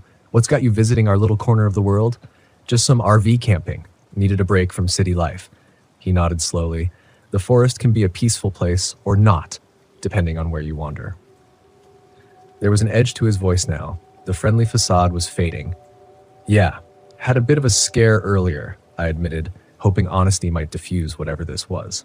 "Came across an old cabin. Thought I saw something strange." "Strange things have a way of finding strangers," he said, his eyes never leaving mine. Margie interrupted by bringing over his meal, a bowl of chili and a slice of cornbread. "Here you go, hun." "Thanks," he replied, but his focus remained on me. I decided to test the waters. "You ever hear stories about that area? Maybe about people going missing?" He took a slow sip of his coffee. "Can't say I have. But then again, folks around here tend to mind their own business." Silence hung between us. I felt an urgent need to leave. "Well, it's getting late. I should probably head back." "Of course. Don't let me keep you." I left a few bills on the table and stood up. As I turned to go, he spoke again. "Be careful out there, Thaddeus. The woods aren't always as empty as they seem." I hurried back to the motel, every instinct telling me to get out of town immediately. Back in my room, I packed my belongings and decided to drive through the night. As I exited the motel, I noticed a piece of paper tucked under my windshield wiper. Unfolding it, I saw it was one of the photographs from the cabin. This one of me, sitting by the lake, circled in red ink. Panic surged anew. I jumped into the RV and sped off, not caring about speed limits or the noise of the engine. In the rearview mirror, I thought I saw headlights turn on and follow, but I couldn't be sure. After hours of driving, I crossed state lines and didn't stop until I reached a large town with plenty of people around. A few days later, I contacted the state police, providing them with all the information I had. They took my statements seriously and assured me they'd investigate. Weeks went by, and I received a call from a detective, Monroe. "We searched the area you mentioned," he said. "Found the cabin and the underground room." "Did you find anything?" I asked. Place was cleared out. No jars, no photographs, just an empty space. "What about the man, Caleb?" "Local records show no one by that name matching your description. The diner you mentioned burned down last year. Margie, the waitress, died in the fire." A cold realization settled in. None of it made sense. Determined to find answers, I did some digging of my own. Online forums, local newspaper archives, anything that could shed light on what I'd experienced. I stumbled upon an old article from 1995 about a man named Caleb Foster, a farmer who was suspected of multiple disappearances but was never charged. He died in a car crash 2 decades ago. But that was impossible. I'd met him, or someone pretending to be him. To this day, I don't know who or what I encountered in that small Idaho town. But I do know one thing. Some roads are better left untraveled. The mist rolled in quicker than I'd expected, but I didn't mind. I loved the fog, loved the way it muted everything, softened the edges of the world, made it all feel a little more mysterious. It was perfect for my project. Whispers of the Wild was going to be my best work yet. I could feel it after everything I'd been through in the past year. Hell, in the past month. This was the reset I needed. Just me, my camera, and the Smoky Mountains. No one to answer to, no one to lean on. Just the way I liked it. I hefted my backpack higher on my shoulders and adjusted my camera strap. The trail was rough, more overgrown than I'd expected, but that was part of the draw. The more remote the location, the better the shot. No tourists ruining the landscape with their neon jackets or loud conversations, just untouched wilderness. But untouched wilderness had its downsides. My camera had been acting up since I'd arrived. I'd missed some great shots because of it. Fog rolling over the peaks, a hawk perched on a branch just feet away. But I told myself I didn't care. This trip wasn't about getting everything right, it was about getting away. I paused to catch my breath and set the camera down on a fallen log. The lens fogged up almost instantly in the damp air, and when I wiped it off with the corner of my jacket, I realized I'd smeared dirt across it. Typical. "Come on," I muttered, digging into my bag for a lens cloth. As I crouched there, rubbing at the stubborn streak of mud, I heard it. A soft, rhythmic tapping. At first, I thought it was a woodpecker. There were plenty of them around these parts, but it didn't sound right. Too slow, too steady. Tap, tap, pause, tap, pause. I looked up, but the fog was thickening, swallowing the trees just a few yards ahead of me. The tapping stopped. I told myself it was just a branch knocking against a tree in the wind. I wasn't scared of being out here alone. In fact, I preferred it. No one to distract me, no one to get in my head. Still, the silence that followed felt too quiet. Like something was waiting. I shoved the lens cloth back into my pack and stood up, forcing myself to move on. I had a campsite to reach before dark, and I wasn't about to get spooked by a weird noise. At least, not this early in the trip. The fog never really lifted by the time I reached the clearing where I'd planned to camp. It was so thick I could barely see 10 feet in any direction. I set up my tent quickly, more out of habit than anything else, though I couldn't shake the feeling of eyes on me. I wasn't sure why. There was no one around, no animals scurrying through the underbrush, not even a bird call to break the stillness. I figured a good night's sleep would shake off the nerves. I was just tired. The last few months had been brutal. Breaking up with Paul, the constant fights before it, the way he made me feel like I couldn't do anything right. This trip was supposed to be my way of proving him wrong, proving to myself that I didn't need him, that I didn't need anyone. But the anxiety crept up on me anyway, a tight knot in my chest as I lay in my sleeping bag, staring up at the ceiling of my tent. Then there was that tapping again, faint and far off. I tried to tell myself it didn't matter, just the wind, just the forest. But then it stopped abruptly, like someone had flipped a switch. And I heard something else, something worse, a whisper. It was so faint I could barely make it out, but it was there, threading through the fog outside. It didn't sound like words, not exactly, but it was too rhythmic to be wind, too deliberate. I sat up, listening hard, my heart racing. Nothing. I grabbed my flashlight, clicked it on, and aimed it through the thin walls of the tent. Just mist and shadows. The whispering stopped, but the silence that followed felt alive, thick with something I couldn't name. I switched off the light, telling myself I was just being paranoid, but deep down, I knew something wasn't right. The next morning, I packed up quickly. I wasn't scared, I told myself. I just wanted to get moving. The fog had lifted slightly, but the forest felt wrong somehow, like it was holding its breath. I didn't like it. I wanted to get to higher ground, get some better shots, and move on.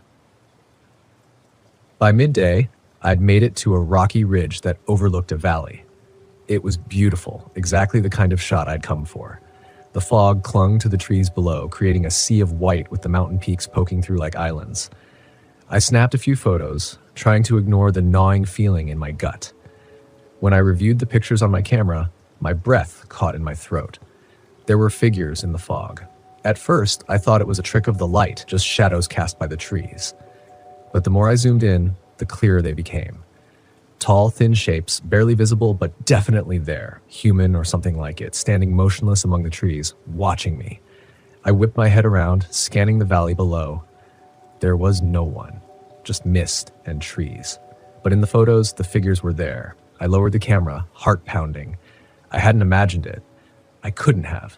And yet, the air around me felt suddenly cold. Not the kind of cold that comes with a change in the weather. This was different. Deeper, like it had seeped into my bones. I should have left right then, packed up, and headed back to the main trail. But I didn't. I couldn't shake the feeling that something was keeping me here, pulling me deeper into the wilderness. That night, I camped by a small stream. I hadn't seen any more figures, but the unease clung to me like a second skin. I felt like I was being watched constantly. Every time I looked over my shoulder, there was nothing there, but the feeling wouldn't go away. I built a fire, more for comfort than warmth, and tried to distract myself by reviewing the day's photos. That's when I noticed something else. The figures in the fog weren't in just one picture. They were in all of them. Some barely visible, others clearer, standing in groups or alone, always watching, always there. My hands started shaking, and I nearly dropped the camera. It was impossible. I'd been out there for hours, and I hadn't seen anyone. Not a single hiker, no animals, no birds. But there they were, in every shot. Suddenly, the whispering started again. It was louder this time, closer. I stood up, flashlight in hand, scanning the trees. The beam of light cut through the mist, but I couldn't see anything. Still, the whispering grew louder, like it was circling me, coming from all directions at once. "You shouldn't be here." That's what it sounded like, a woman's voice, soft but firm, blending with the rustling leaves and flowing water. It wasn't clear, not exactly, but the meaning was clear. I wasn't welcome. I swallowed hard, my heart pounding in my chest, and back toward the tent. The whispering followed me, growing sharper, angrier. My flashlight flickered, and for a brief second I saw her. She stood at the edge of the trees, tall and thin, dressed in old, ragged clothes. Her face was pale, hollow-eyed, and filled with sorrow. She didn't move. She just stood there, watching me with an intensity that made my skin crawl. Then, just as quickly as she appeared, she was gone. The flashlight flickered back to life, and the whispering stopped. I didn't sleep that night. By the time dawn broke, I knew I had to leave. This wasn't some trick of the mind. No matter how much I'd tried to rationalize it, there was something in these woods, something angry, and I had trespassed. I packed up my gear in record time and set off toward the trailhead. But the forest seemed different now, like the trees were closing in on me. The path I'd taken to get here was gone, swallowed by the fog.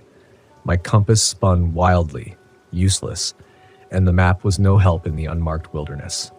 Panic gnawed at my insides as I stumbled through the underbrush, trying to keep my bearings. But the more I walked, the more lost I became. And all the while I could feel her watching, waiting. The whispering started again as I crossed a small clearing, louder this time, angrier. I dropped my pack, desperate, and spun around. There she was, standing in the mist, her eyes locked on mine. I fell to my knees, breath coming in ragged gasps. "I'm sorry," I whispered, though my voice was barely audible over the growing wind. "I didn't mean to." Her expression softened just slightly, and for the first time, I felt something other than fear. She wasn't just angry. She was in pain. "I'm sorry," I repeated, louder this time. I shouldn't be here. I didn't know. The wind died down. The whispering faded, and slowly the figure in the mist began to dissolve, melting back into the fog.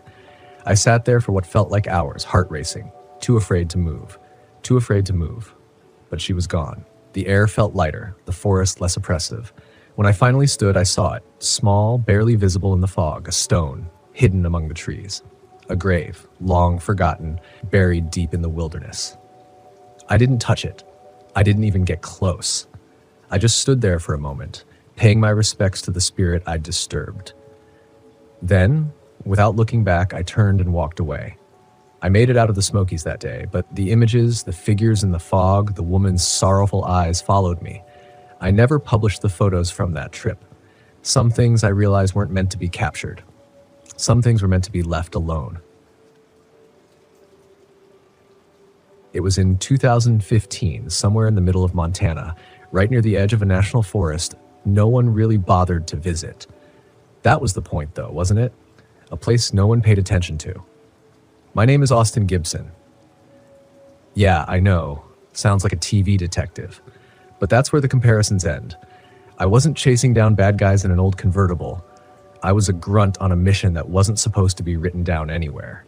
They gave us vague orders: survey a part of the forest, collect data, watch for unusual activity, whatever that meant. Sounded more like a field trip than a military op. And we sure as hell weren't in uniform for this one.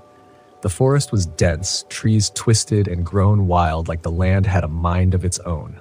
No trails, no clearings, just miles of green swallowing the sky. And when you're deep in a place like that, with the crunch of dead leaves underfoot and shadows creeping in from every angle, you get that prickling feeling like you're walking into something's living room uninvited. We were a team of 4, all of us in civilian gear. James Chen, a guy with a background in tracking. Think of him as a walking encyclopedia for animal signs. Mario Costa, our medic, always had a dirty joke ready, usually about our moms. And Jan Walsh, the kind of guy who kept to himself but had the best poker face I'd ever seen. You never knew if he was joking or being serious. Made him real annoying on a long mission. But he was solid when things went sideways. We set up camp about 12 clicks from the last known logging road in a clearing that barely qualified as one. No fire. Command had warned against it. Night came down fast, the kind that wraps around you and hides everything more than 5 feet away. Chen started in about mountain lions and grizzlies, like we needed reminding. Walsh cut in with a story about a guy he knew who'd been mauled, and then Costa, true to form, made some crack about how none of us would last a day on a dating app. The usual stuff to keep things light. Around midnight, we heard it. A sound that didn't fit. Not the wind, not a branch breaking, but something dragging itself over rocks like nails scraping against gravel. Chen's head snapped up, his hand already on the rifle we weren't supposed to use unless absolutely necessary. We went quiet, listening, letting the forest swallow us. Walsh motioned forward, and we followed him in a staggered line, creeping through the underbrush. The noise led us to a narrow ravine about 100 yards from our camp. That's where we found the first body. A deer, but not any kind of kill I'd seen before. Its ribs had been pulled apart like someone tried to crack open a walnut and then gave up halfway. But it wasn't just that. Something had gnawed through its spine. Chen crouched over it, poking around with a stick. He muttered something about no tracks, no claw marks, but his voice shook a bit, like he didn't believe his own assessment. We turned back, leaving the carcass, figuring it was just a fluke, a one-off. That assumption didn't last, not when we found the second one. This time, a fox, gutted and left tangled in the roots of a tree. And not when Costa stumbled upon the third, something with too much blood for a small animal, splattered across the rocks like someone took a paint can to it. By the third day, we weren't talking much. We knew better than to spook each other. But hell, it's hard to stay calm when every other step you take, you feel like there's someone breathing down your neck. But still, we had orders. Collect the data, watch for anything odd, report back. Except there was no radio signal out there. So we were on our own until we made it back to the rendezvous point. That night, Costa disappeared. 1 minute, he was next to me, making some joke about the lack of cell service, and then he wasn't. We assumed he'd gone to take a leak. No one thought much of it. until 20 minutes passed. Then 30. I called out, "Walsh 2. Nothing. We grabbed flashlights and fanned out. I found his rifle, just lying there against a tree, but no sign of him, no sound. It wasn't like Costa to just wander off. He wasn't the adventurous type. We spent the next few hours searching, but all we found was a smudge of blood on a tree trunk. Not enough to mean anything definite. Just a smear like he'd cut his hand and touched the bark. Chen said maybe he fell into the ravine, broke something. But we checked there and there wasn't a trace of him. That's when the dread settled in, thick and heavy. The next morning, we heard a scream. I've heard men scream before in combat when a bullet catches them in a bad spot. This wasn't like that. It came from the east, somewhere deep in the woods. We all froze, listening. Chen's face went pale. He muttered that it wasn't Costa, that it didn't sound like him. We moved toward the sound, rifles raised, hearts pounding like we were back in a firefight. We found Costa, all right, or what was left of him. His body lay face down, half submerged in a shallow stream, the back of his skull missing. But that wasn't what got to me. It was the way his limbs were twisted, like something had tried to pull him apart, but hadn't finished the job. Chen lost it, started cursing, pacing back and forth, saying it didn't make sense, kept repeating that there should have been tracks. But there was nothing, just drag marks in the dirt that led into the thick trees. Walsh pointed out that Costa's sidearm was missing. That's when it hit us. He'd tried to fight back. Whatever took him, he'd put up a struggle, but it didn't matter. We should have left right then. Forget the mission, forget the orders. Just hike out and get to the nearest town. But there's a kind of pride that keeps you from doing the smart thing. Maybe it was the training, maybe it was that unspoken rule that you don't leave a man behind. So we stayed. We buried what was left of Costa under some rocks and pushed further into the forest, following those drag marks. Around noon, we found an old cabin, or what was left of it. Just some rotted wood and a chimney that leaned like it was tired of standing up. Chen went inside, looking for signs of life. But all he found was dust and an old bear trap, rusted shut. We were about to leave when I noticed something carved into the wood near the door. Symbols. Almost like the kind you'd find in some backwoods superstition. Not that I believed in that stuff, but they looked fresh, like someone had scratched them in not too long ago. Walsh said we should keep moving, but I could tell he was just as spooked as the rest of us. As we stepped away, I caught a glimpse of something in the trees, a shadow that didn't quite fit, a shape that seemed to shift, then vanish when I blinked. Chen saw it too, and we shared a look. No one said anything. What was the point? We'd all seen it. We'd all seen too much already. No one said anything. What was the point? We'd all seen it. We'd all seen too much already. That night, we set up a perimeter, flashlights, and a few makeshift traps. But it was a joke, really. Whatever took Costa wasn't going to trip over some wire and cans. We stayed awake in shifts, but sleep wouldn't have come anyway. Not with that feeling creeping over us, like we were being studied. When it came to my turn, I sat with my back against a tree, rifle across my lap, scanning the darkness. That's when I saw it again, just outside the circle of light, something hunched and wrong. It wasn't a bear, wasn't a cougar. It moved like a deer, but with limbs too long, like it didn't know how they were supposed to bend. It stepped forward just enough for me to catch a glimpse of its face, or what I thought was a face. Too smooth, too human in a way that twisted your gut. I froze, finger on the trigger, but before I could take a shot, it bolted, silent as a whisper, back into the trees. I thought I imagined it. But then I heard the crash of branches behind me, Chen stumbling out of his position, his face pale. He'd seen it too. He tried to speak, but his voice cracked, and he just shook his head. It came for us before dawn. A shriek cut through the air, and suddenly Walsh was gone. 1 second, he was beside me. The next, there was a smear of blood across the dirt where he'd been standing. Chen and I fired into the dark, not aiming, just shooting, hoping it would scare off whatever the hell was out there. For a second, I thought it worked, but then I heard a crunch behind me. I spun around, flashlight sweeping across the ground, and there it was, dragging Walsh into the underbrush. I fired, the recoil slamming into my shoulder, and the thing dropped Walsh. But it didn't run, it just turned, twisted its neck to look at me, and I'll never forget that. The way it stared, like it was trying to decide if I was worth the effort.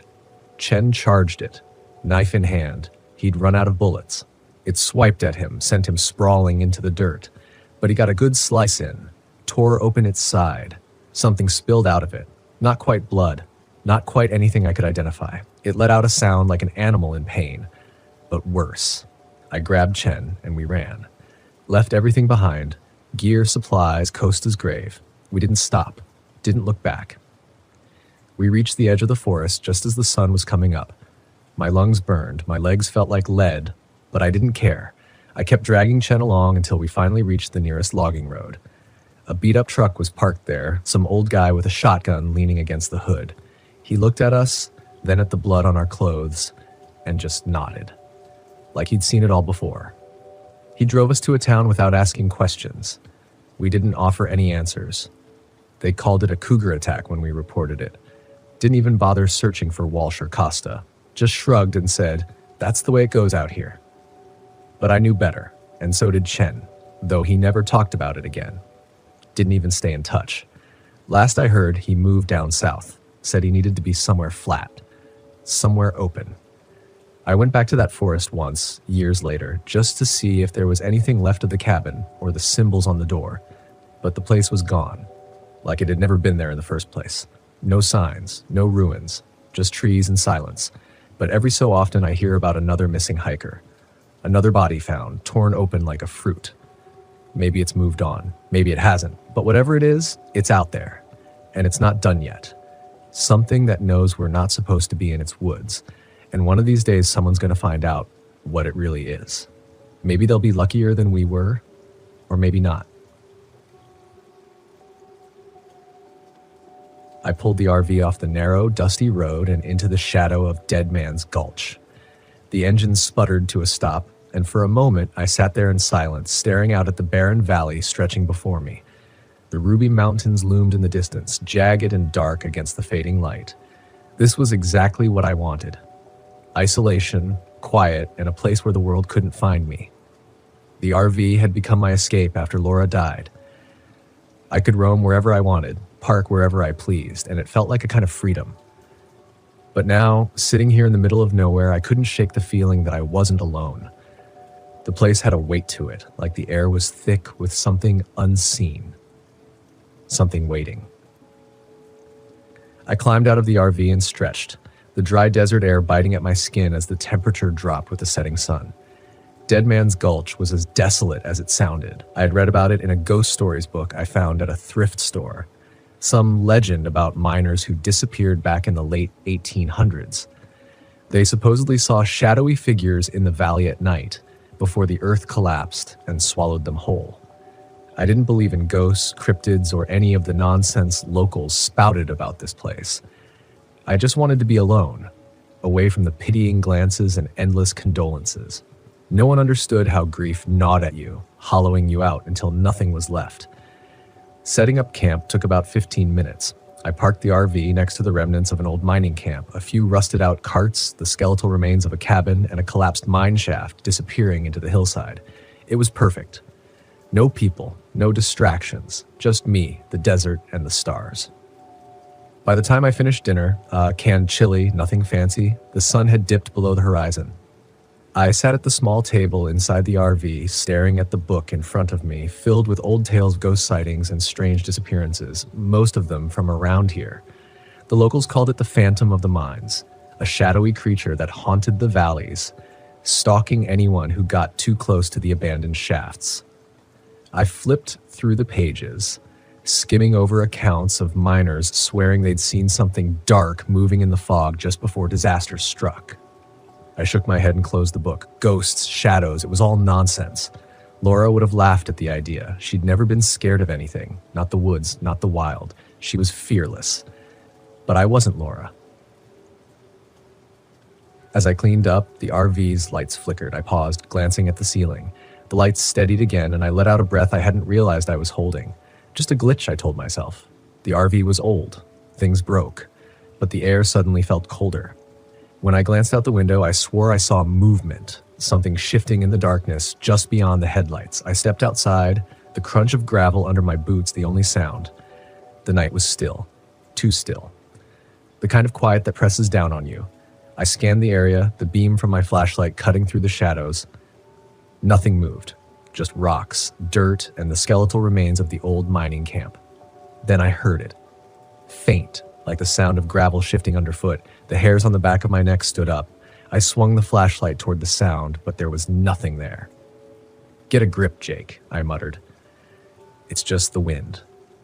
I turned back toward the RV, ready to call it a night, until I saw them. Handprints. Long streaks of dust trailing down the windows as if someone or something had dragged their fingers across the glass. My heart skipped a beat. I was alone. I knew that. No one had passed me on the road for hours. No one was out here. At least, no one should have been. I hurried inside, locking the door behind me. The RV felt smaller now, the walls pressing in as the wind outside picked up, howling through the narrow canyon. I sat at the table, staring at the window, waiting, but nothing happened. The next morning, the RV was completely dead. No power, no lights, no water pump, nothing. I checked the battery. It was completely drained. It didn't make sense. I had it checked before I left. It was supposed to last for weeks. Frustrated, I spent most of the day trying to figure out what was wrong, but everything seemed fine. The battery had just died. By late afternoon, I gave up. I was stuck here for the night. I cursed under my breath. But deep down, I knew this wasn't just bad luck.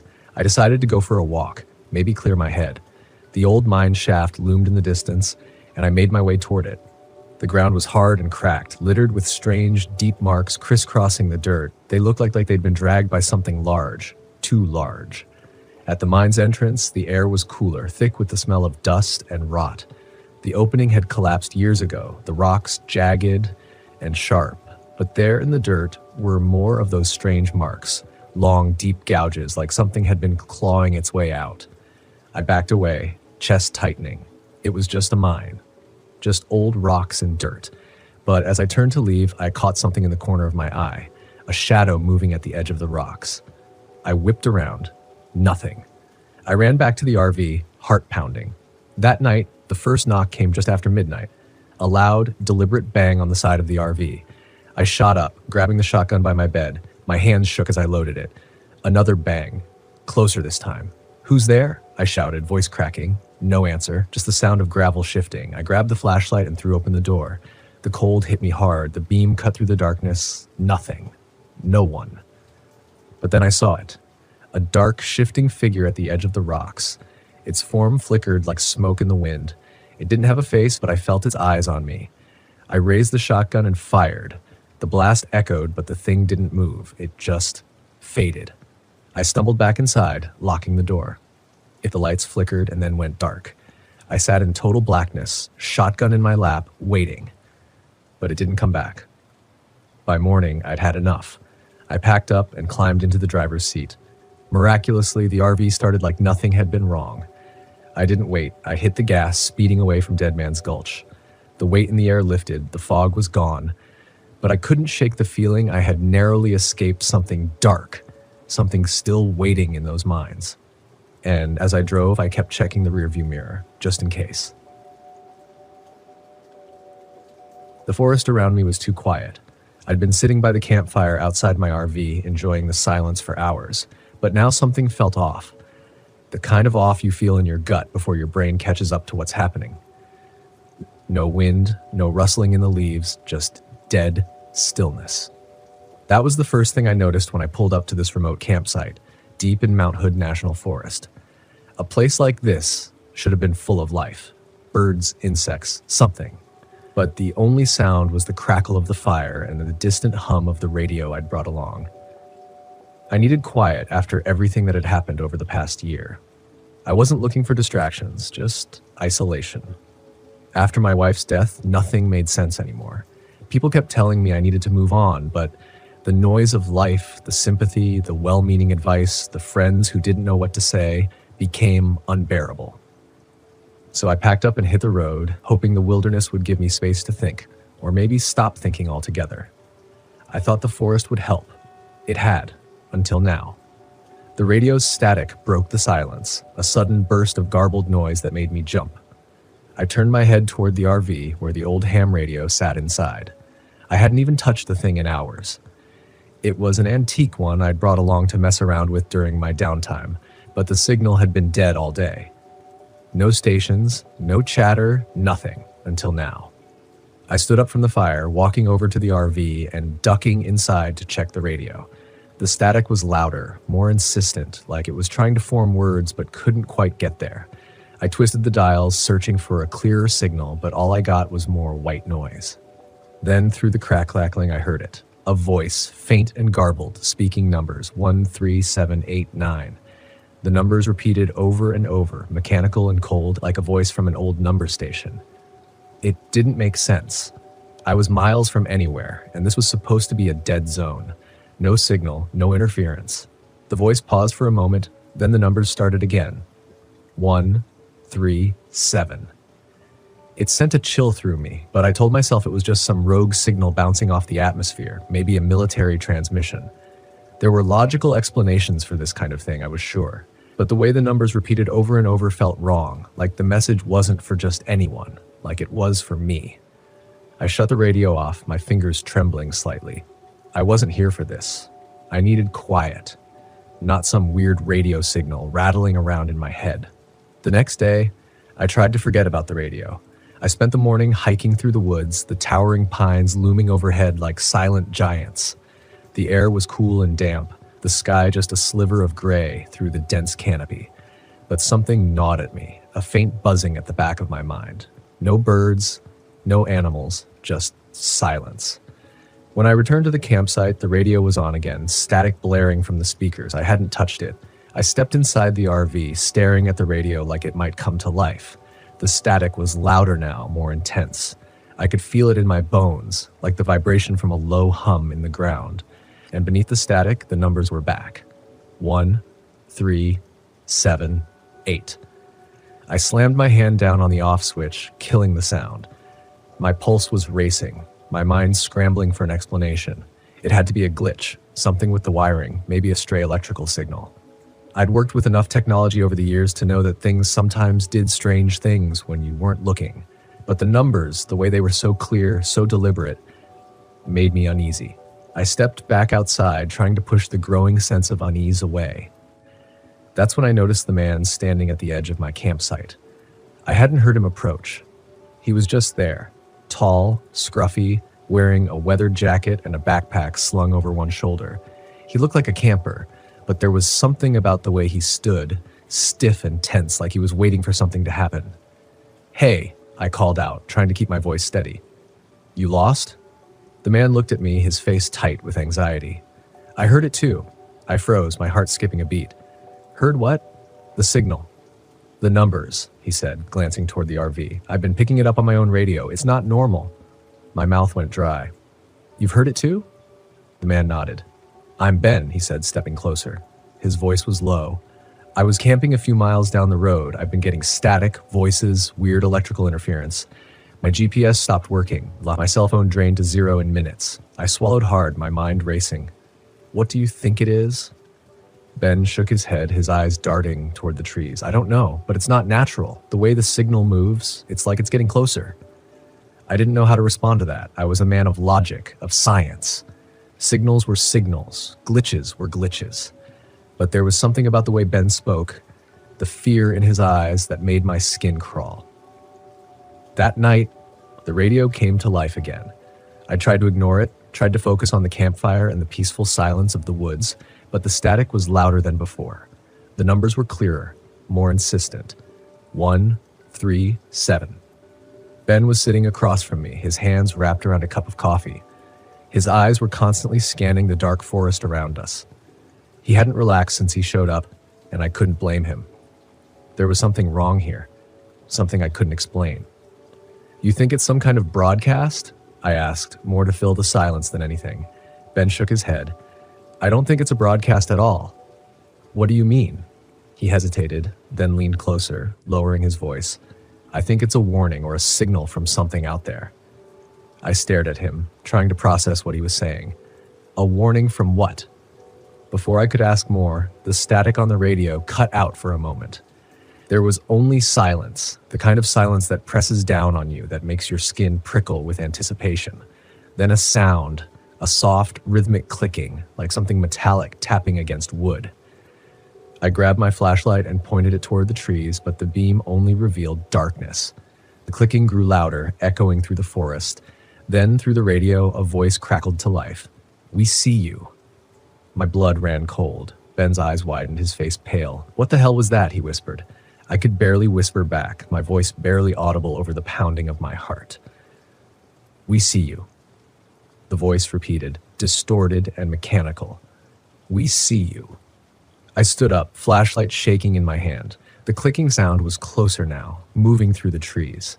The forest seemed to pulse with energy, the air growing thick and heavy, like the atmosphere itself was alive. "I think we should leave," Ben said, his voice tight with fear. For once, I agreed. The next morning, I found Ben's tent abandoned. His gear was scattered around the clearing, but there was no sign of him. No footprints, no note, just the cold, empty forest and the low hum of static that had settled into the air like a living thing. I tried to follow his tracks, but they vanished in the thick underbrush. It was like he'd walked into the trees and disappeared. The GPS on my phone was useless, spinning me in circles, the battery draining faster than I'd ever seen. The static in my ears grew louder the further I went, like the signal was inside my head, vibrating through my skull. The numbers were back too, repeating over and over, etched into my mind. 1, 3, 7. By midday, I stumbled across something I hadn't expected. An old, dilapidated radio tower, hidden deep in the woods. The metal was rusted, vines crawling up the sides, but it was still faintly humming with power. I climbed the tower, every step echoing in the stillness. My heart hammered in my chest. At the top, I found the source of the signal, a small glowing device, pulsing with an eerie cold light. It didn't belong here. It wasn't part of the original tower. It was something else, something foreign. I reached out and touched it, and the static in my head exploded. The numbers, the clicking, the voices, all crashed into me at once in an unbearable cacophony of sound. I stumbled back, nearly falling off the tower as the forest seemed to come alive around me. The lights returned, flickering in the trees, cold and mechanical. The clicking grew louder, more frantic, as if something was chasing me. I ran. I don't remember how I made it back to the RV. The lights followed me, the clicking never far behind. But I managed to get inside and slam the door shut. My hands were shaking as I started the engine, the device still clutched in my hand. As I drove away, the static began to fade, but the numbers never left me. They echoed in my mind, a constant whisper. Even as the forest disappeared in the rearview mirror, it didn't stop. It's been days now, and I'm still hearing them. 1, 3, 7. I can't get them out of my head, and I can't shake the feeling that whatever was out there, whatever sent that signal, knows where I am, and it's not done with me yet. My name's Galen Harris, and this happened back in 1999 in the thick pine stretches of Idaho's Payette National Forest. Now, I'm not some storytelling type, but when you've seen what I've seen, it sits with you, whether you want it to or not. I've been with the Forest Service for nearly a decade, mostly search and rescue, but I don't really get a thrill out of finding folks lost off the trails. It's just a job, pays the bills and keeps my folks from worrying too much. But this wasn't a typical day at work. The call came in just past noon. 2 teenagers had gone missing around Lake Cascade while hiking, and their mom swore up and down that they wouldn't have wandered off the marked trails. Typical, I thought. Parents always claim their kids aren't the type to take risks, and they end up climbing a cliffside or venturing miles off the paths. I radioed in, grabbed my pack, and met up with my buddy Matt Taylor at the ranger station. We'd handled plenty of search missions together, so we had our system down pat. By the time we started the hike, the sun was a half-hearted glow behind thick clouds, casting a dim grayness over the woods. We headed up the main trail, our boots crunching over the underbrush and fallen pine needles. I remember making some wisecrack about the kids probably sitting by the lake with no cell signal, blissfully unaware of the mini panic they'd sparked. Matt chuckled and responded with something about making up for our overtime with the stash of cold beers back at the station. Just another day on the job. Or so I thought. It wasn't long before we hit signs of trouble. About a mile up, we found what looked like a small campsite. scattered granola bar wrappers, a disposable camera, and a dirty sweatshirt lying next to a patch of trampled ferns. But something was off about the setup. It didn't feel like kids were lounging around here. It felt more like someone had run through. The air was heavy, and I could smell this rank, earthy stench that was wrong for the forest. Matt raised an eyebrow at me like he was feeling it too. We called out a few times, half expecting the teens to stumble out of the bushes, embarrassed and red-faced. But nothing stirred except a few startled birds. That eerie silence filled the gaps where sound should be. I knelt down, trying to get a sense of what had gone down here. There was a sharp imprint in the dirt, something like a claw mark, but wider and deeper than any animal I'd seen in these woods. I brushed my fingers over it, feeling the jagged lines. Whatever made that wasn't anything natural. "You seeing this?" Galen Harris had spotted something farther up. A chunk of what looked like torn fabric caught on a low-hanging branch. It was a piece of a t-shirt, stained dark, likely blood. A chill settled over me then, the realization sinking in. Whatever was out here wasn't just a wild animal. We both knew when to trust our gut, and mine was screaming that we were in over our heads. We pressed on, calling their names, but now every rustle in the bushes had me glancing over my shoulder. About a mile deeper into the woods, we found the first body. It was one of the teens, a boy, face down with his arm twisted under him at an unnatural angle. His body was mangled in a way that no mountain lion or bear would have done. His torso was scratched open, not by claws, but by something else, something that seemed to tear rather than slash. Matt stepped back, a grimace on his face, muttering something I didn't quite catch. We checked for signs of life, that even though it was obvious we'd be wasting our time. He was gone. Worse yet, the terror etched onto his face told us this was no accident. No animal mishap. It was a hunt. We radioed back to the station, giving as calm a report as we could manage. They told us to stay put, that backup was on the way. But Matt and I exchanged a look. Sitting still in the woods with God knows what lurking around? Not likely. We agreed to find higher ground and keep watch until help arrived. But something told me that wouldn't be enough. Just as we started back toward a nearby ridge, we heard a faint sound. A low, uneven clicking, like stones scraping together. It was rhythmic and unnatural, like it had intent behind it. Matt raised his flashlight, sweeping it in a wide arc. I followed his beam, and for a moment, we saw nothing but trees and shadows. Then, between two thick pines, a shape appeared. It was unlike anything I'd seen, like a mix between a lizard and something much larger. It moved low to the ground, with a long, scaly body and limbs that looked almost human in shape, though bent and twisted in a way no human could ever walk. Its skin was dark and rough, patched with what looked like scales. But the strangest part was its head, elongated, with a wide, flat mouth and jagged rows of what I can only describe as crocodile-like teeth. Matt and I froze.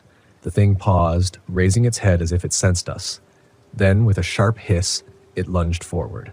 I didn't have time to think. My instincts took over, and I yanked Matt to the side just as it shot past us, swiping the air with a clawed arm. We bolted up the ridge, tripping over roots and rocks in our haste, but it was on us, relentless, snapping its jaws and thrashing through the underbrush with every step. I remember yelling at Matt to split off, hoping to confuse it, or at least buy us some time. He hesitated, but the look on my face must have convinced him, and he veered off to the left. I dove to the right, dodging trees and scrambling up a small incline. Behind me, I could hear it crashing through the forest, tearing at anything in its path. There was no mercy, no pause. It was like it had locked onto us, hungry and unyielding. I lost track of Matt in the chaos, my mind racing as I looked for any place to hide. I spotted a small crevice between two rocks and dove in, pressing myself flat against the earth, hoping it would lose my scent. But then I heard the unmistakable sound of Matt's scream, cutting through the forest. It was short, choked off, and I knew he'd met the same fate as the teenager back at the campsite. The clicking sound grew fainter, and I dared to lift my head. My legs were numb, my heart pounding so hard I thought it might give me away. But the forest around me was silent again. I stayed hidden for what felt like hours, watching the trees, waiting for any sign of movement. When I was sure it was safe, I crawled out, my legs unsteady, and started the long trek back to the station. Alone. When I returned to the ranger station, the backup was just arriving. They looked at me like I'd gone mad when I tried to explain what happened. They asked about Matt, and I told them the truth, as much as they would believe. We went back out to search, but we only found remnants. Torn pieces of clothing, broken branches, drag marks leading deeper into the forest. No sign of Matt, no bodies. Nothing to prove what we'd seen, except my own word. Months later, I did some digging, trying to find any hint of what that creature was. Local legends spoke of a predator, something that roamed these woods centuries ago, rumored to be a guardian or a curse depending on who you asked. They called it the El Cal, a name whispered by those who claimed to have seen it before vanishing into the wilderness. They said it only showed itself to those who dared to encroach on its territory, too far, too boldly, as if it needed to remind us that we were still trespassers here. That creature, it wasn't just hunting, it was sending a message, loud and clear. The Beast of Blackwater Ridge. I've always prided myself on being the guy who keeps his cool no matter what. That's why I was leading this trip deep into the Blackwater Ridge, Manala National Forest. It was supposed to be a challenge, and I was ready for it. I'd hiked dozens of trails tougher than this, and I wanted to prove that to my old friends, especially Nate, who couldn't even set up a tent without breaking a sweat. But there's something about being miles away from civilization, surrounded by nothing but endless trees, that starts to mess with your head. As soon as we arrived, I could feel it. Not that I'd let anyone see that, of course. "Kara, you got the map?" I called out as we packed up the last of the gear. "Yep, but I doubt we'll need it with you in charge," she winked, slinging her backpack over her shoulder. I grinned. She knew how to stroke my ego, one of the things I loved about her. Nate, on the other hand, was struggling to adjust the straps of his pack. His face was already red, and we hadn't even started walking yet. "Can we take it slow, guys? I haven't done this in a while." "Sure, Nate. We'll pace ourselves," I said, trying to hide my impatience. Sarah, ever the practical one, rolled her eyes but said nothing. She was the scientist of the group, the one who'd be lecturing us about rare plants and ecosystems halfway up the trail. She was here more for research than the hike, but I knew she could handle herself. We hit the trailhead late in the morning, the sun already filtering through the thick canopy above. The first couple of miles were easy enough, well-marked, a few uphill climbs, nothing too rough. Nate fell behind pretty quickly, as expected, but we made enough stops to let him catch up. By the time we reached our first campsite, the air had a heavy, oppressive feel. The sun dipped below the trees, casting long, eerie shadows across the forest floor. The dense foliage seemed to swallow up the light, leaving us in a strange twilight. We set up camp without much trouble, although Nate complained about the weight of his gear the whole time. Our tents were cheap, sure, but they did the job. Sarah was meticulous, making sure her tent was perfectly aligned with the slope of the ground.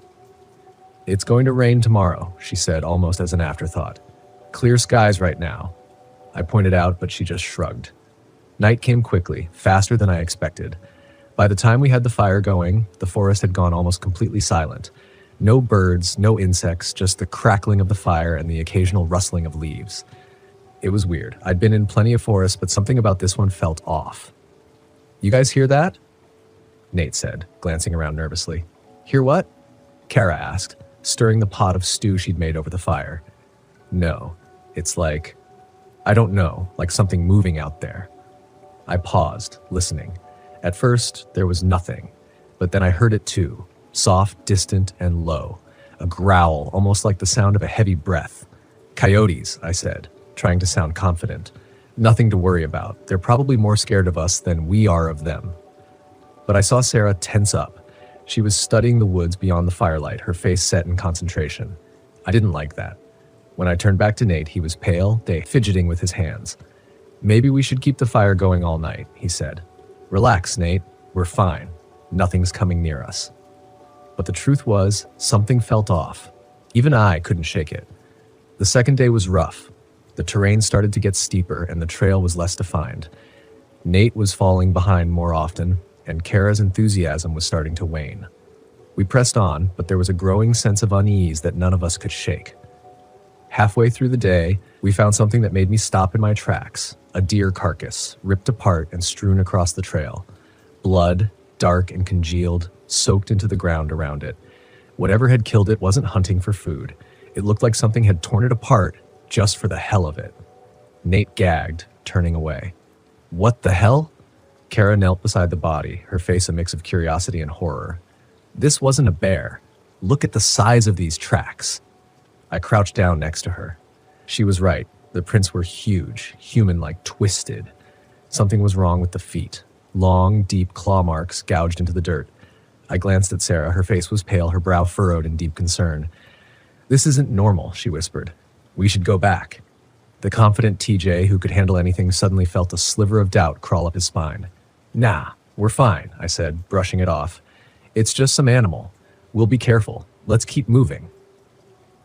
But I knew, we all knew, something was out there, watching. That night was worse. We set up camp earlier, just as the sky began to darken. The wind picked up, carrying a strange metallic scent, something foul. The air felt heavy, thick with unexplainable dread. The fire crackled low, throwing flickering shadows on the tents, but none of us felt the comfort of its warmth. We sat closer than usual, even Nate, who had barely spoken since we found the deer. I sat there gripping the handle of my knife, trying to tell myself I was just being paranoid. But when I looked at the faces of my friends, I knew I wasn't the only one feeling it. Do you hear that? Sarah said suddenly, her voice barely a whisper. We all went silent, listening. At first, there was nothing but the wind in the trees. Then I heard it, a low, guttural growl, closer this time. What the hell is that? Nate's voice cracked, his eyes wide with fear. It's just an animal, I said again, though I wasn't sure who I was trying to convince anymore. But it wasn't. We all knew that. This was something different, something wrong. From the shadows beyond the firelight, something moved. It was fast, so fast I barely caught a glimpse. But I saw enough. A tall, hunched figure just beyond the ring of light, watching us. Its eyes glowed bright and unnatural. Kara stood up. I'm going to check it out. No, Sarah hissed, grabbing her arm. Stay here. Don't be stupid. But Kara, always fearless, shook her off and stepped into the darkness. Kara, I shouted, grabbing my flashlight. I scanned the darkness, then I saw it. A tall, gaunt creature with dark, leathery skin and glowing red eyes. It lunged. Kara screamed. We ran, and we never saw her again. The fog was thicker than I'd expected. I pulled my RV into a secluded clearing in Pisgah National Forest and stepped out into the damp air. The smell of wet earth heavy in my nose. Everything was muffled, as though the forest was holding its breath. The trees were shrouded in mist, their trunks fading into the gloom, and the trail I had heard so much about was hidden somewhere out there, waiting for me. I'd come here to find something unique. My vlog had been stagnating, and I needed a fresh angle. A fellow hiker had mentioned an unmarked trail, a path that didn't appear on any maps, one that locals said disappeared and reappeared as though it had a life of its own. Perfect. If I could document it and film the mystery, my audience would eat it up. I grabbed my camera and set it up, filming a quick introduction. Hey everyone, it's Nate here, and I'm in the middle of the misty Pisgah National Forest, about to track down the infamous Vanishing Trail. Legend says this path comes and goes, and people who wandered too far down it don't come back. Let's see if that's true. I packed up my gear and set off into the fog. The forest was silent, the only sound my boots crunching on the damp leaves. I had a GPS in my pocket, just in case, but I didn't plan to use it unless things got really bad. I wanted to go off the grid, find this mysterious trail, and see if there was anything to the rumors. I'd always been a skeptic. Ghost stories and folklore were fun to tell around a campfire, but not much else. As I walked, the fog thickened, swallowing the trees. It clung to my skin, cold and heavy. It wasn't long before I found the first strange marker. A stone slab jutting from the ground, its surface covered in symbols, strange spiraling shapes that didn't look like any language I knew. I filmed it, talking into the camera as I described the find. This looks like something from an old burial ground, but there's no mention of this on any maps. Really makes you wonder what else is out here, hidden beneath the fog. I kept moving, the trees closing in tighter. The trail I was following became fainter, more overgrown, and soon it was little more than a game trail, barely wide enough to follow. I pushed forward, keeping my camera rolling, but after another hour of hiking, the trail simply disappeared. One moment, there had been a clear path, and now it was gone, swallowed by the forest. The mist curled around the trees, thick and almost suffocating, but I was certain I'd been on the right trail. I checked my GPS, but the signal flickered weakly. The screen showed that I was in the middle of nowhere. No path, no landmarks, just a blank screen with a blinking dot. Me, standing alone in the fog. "Okay," I muttered, "you've dealt with worse." I turned back the way I'd come, but the forest looked different now. The trees seemed closer together, the undergrowth denser. The fog was disorienting, and I had to rely on instinct to retrace my steps. The GPS was useless. I kept walking, scanning the ground for signs of the trail, but there was nothing. I was starting to feel uneasy. That's when I heard it. Footsteps, not mine. I froze, listening. The sound came from deeper in the forest. Slow, deliberate footsteps crunching on the leaves. I turned, scanning the fog, but there was nothing, just the swirling mist. Then, out of the gloom, a figure emerged. An older man, his clothes tattered and damp, his eyes wide and vacant. "Hey," I called, my voice echoing through the stillness. "You lost too?" The man looked at me for a moment, then shuffled forward. He seemed off. His clothes were torn, his face pale, and there was a distant look in his eyes, like he wasn't entirely there. "I've been walking for days," he said, his voice hoarse. "The trail, it keeps changing." "Are you okay?" I asked, stepping toward him. He shook his head. "No one's okay out here." I frowned, feeling a cold knot of fear tighten in my stomach. "What do you mean?" "The trail, it moves. I've seen it, watched it disappear and reappear. It's not just a path, it's the forest. It doesn't want us to leave." I stared at him, my mind racing. This guy was either delirious or onto something. Either way, I didn't like the way he was talking. "Look," I said, pulling out my GPS. "We can find our way back." The man glanced at the GPS, then back at me. "It won't help. The forest is messing with it." I didn't believe him. I couldn't. I was a rational guy, and this was just a forest. I'd get us back to my RV, get him some help, and be done with it. But as we walked, things got stranger. The mist thickened, wrapping around the trees like a living thing. The forest seemed to shift with every step. What had been an open path a moment ago was now choked with brambles. When I looked back, the trees seemed to loom closer, twisting into unfamiliar shapes. The man, whose name I learned was Eli, grew more agitated with every passing minute. "It's watching us," he muttered. "It knows we're here." "Who's watching?" I asked, growing impatient. "The forest," he said, his voice barely a whisper. "It's alive, and it's been here long before we were." I ignored him, focusing on the GPS, but even that was failing me. The screen flickered, the signal cutting in and out. At one point, it showed me standing on a clear path, but when I looked up, there was nothing but trees, thick, twisted trees that looked like they had grown there for centuries. We kept walking, the fog growing thicker, pressing in on us. The air felt heavy, almost suffocating, and then the whispers started. Faint at first, like the wind through the leaves, but then more distinct voices calling out from the mist. "Nate?" I froze, my heart hammering in my chest. "Did you hear that?" I asked. Eli nodded, his eyes wide. "It's calling us the forest." I tried to shake it off, tell myself it was just the wind, but deep down, I knew that wasn't true. The voice had spoken my name. We came across a backpack tangled in the branches of a tree, high above our heads. It was old, covered in dirt and torn, but when I climbed up to retrieve it, I found fresh supplies inside, water, food, like someone had packed it yesterday. I felt a chill run down my spine. How had it gotten there?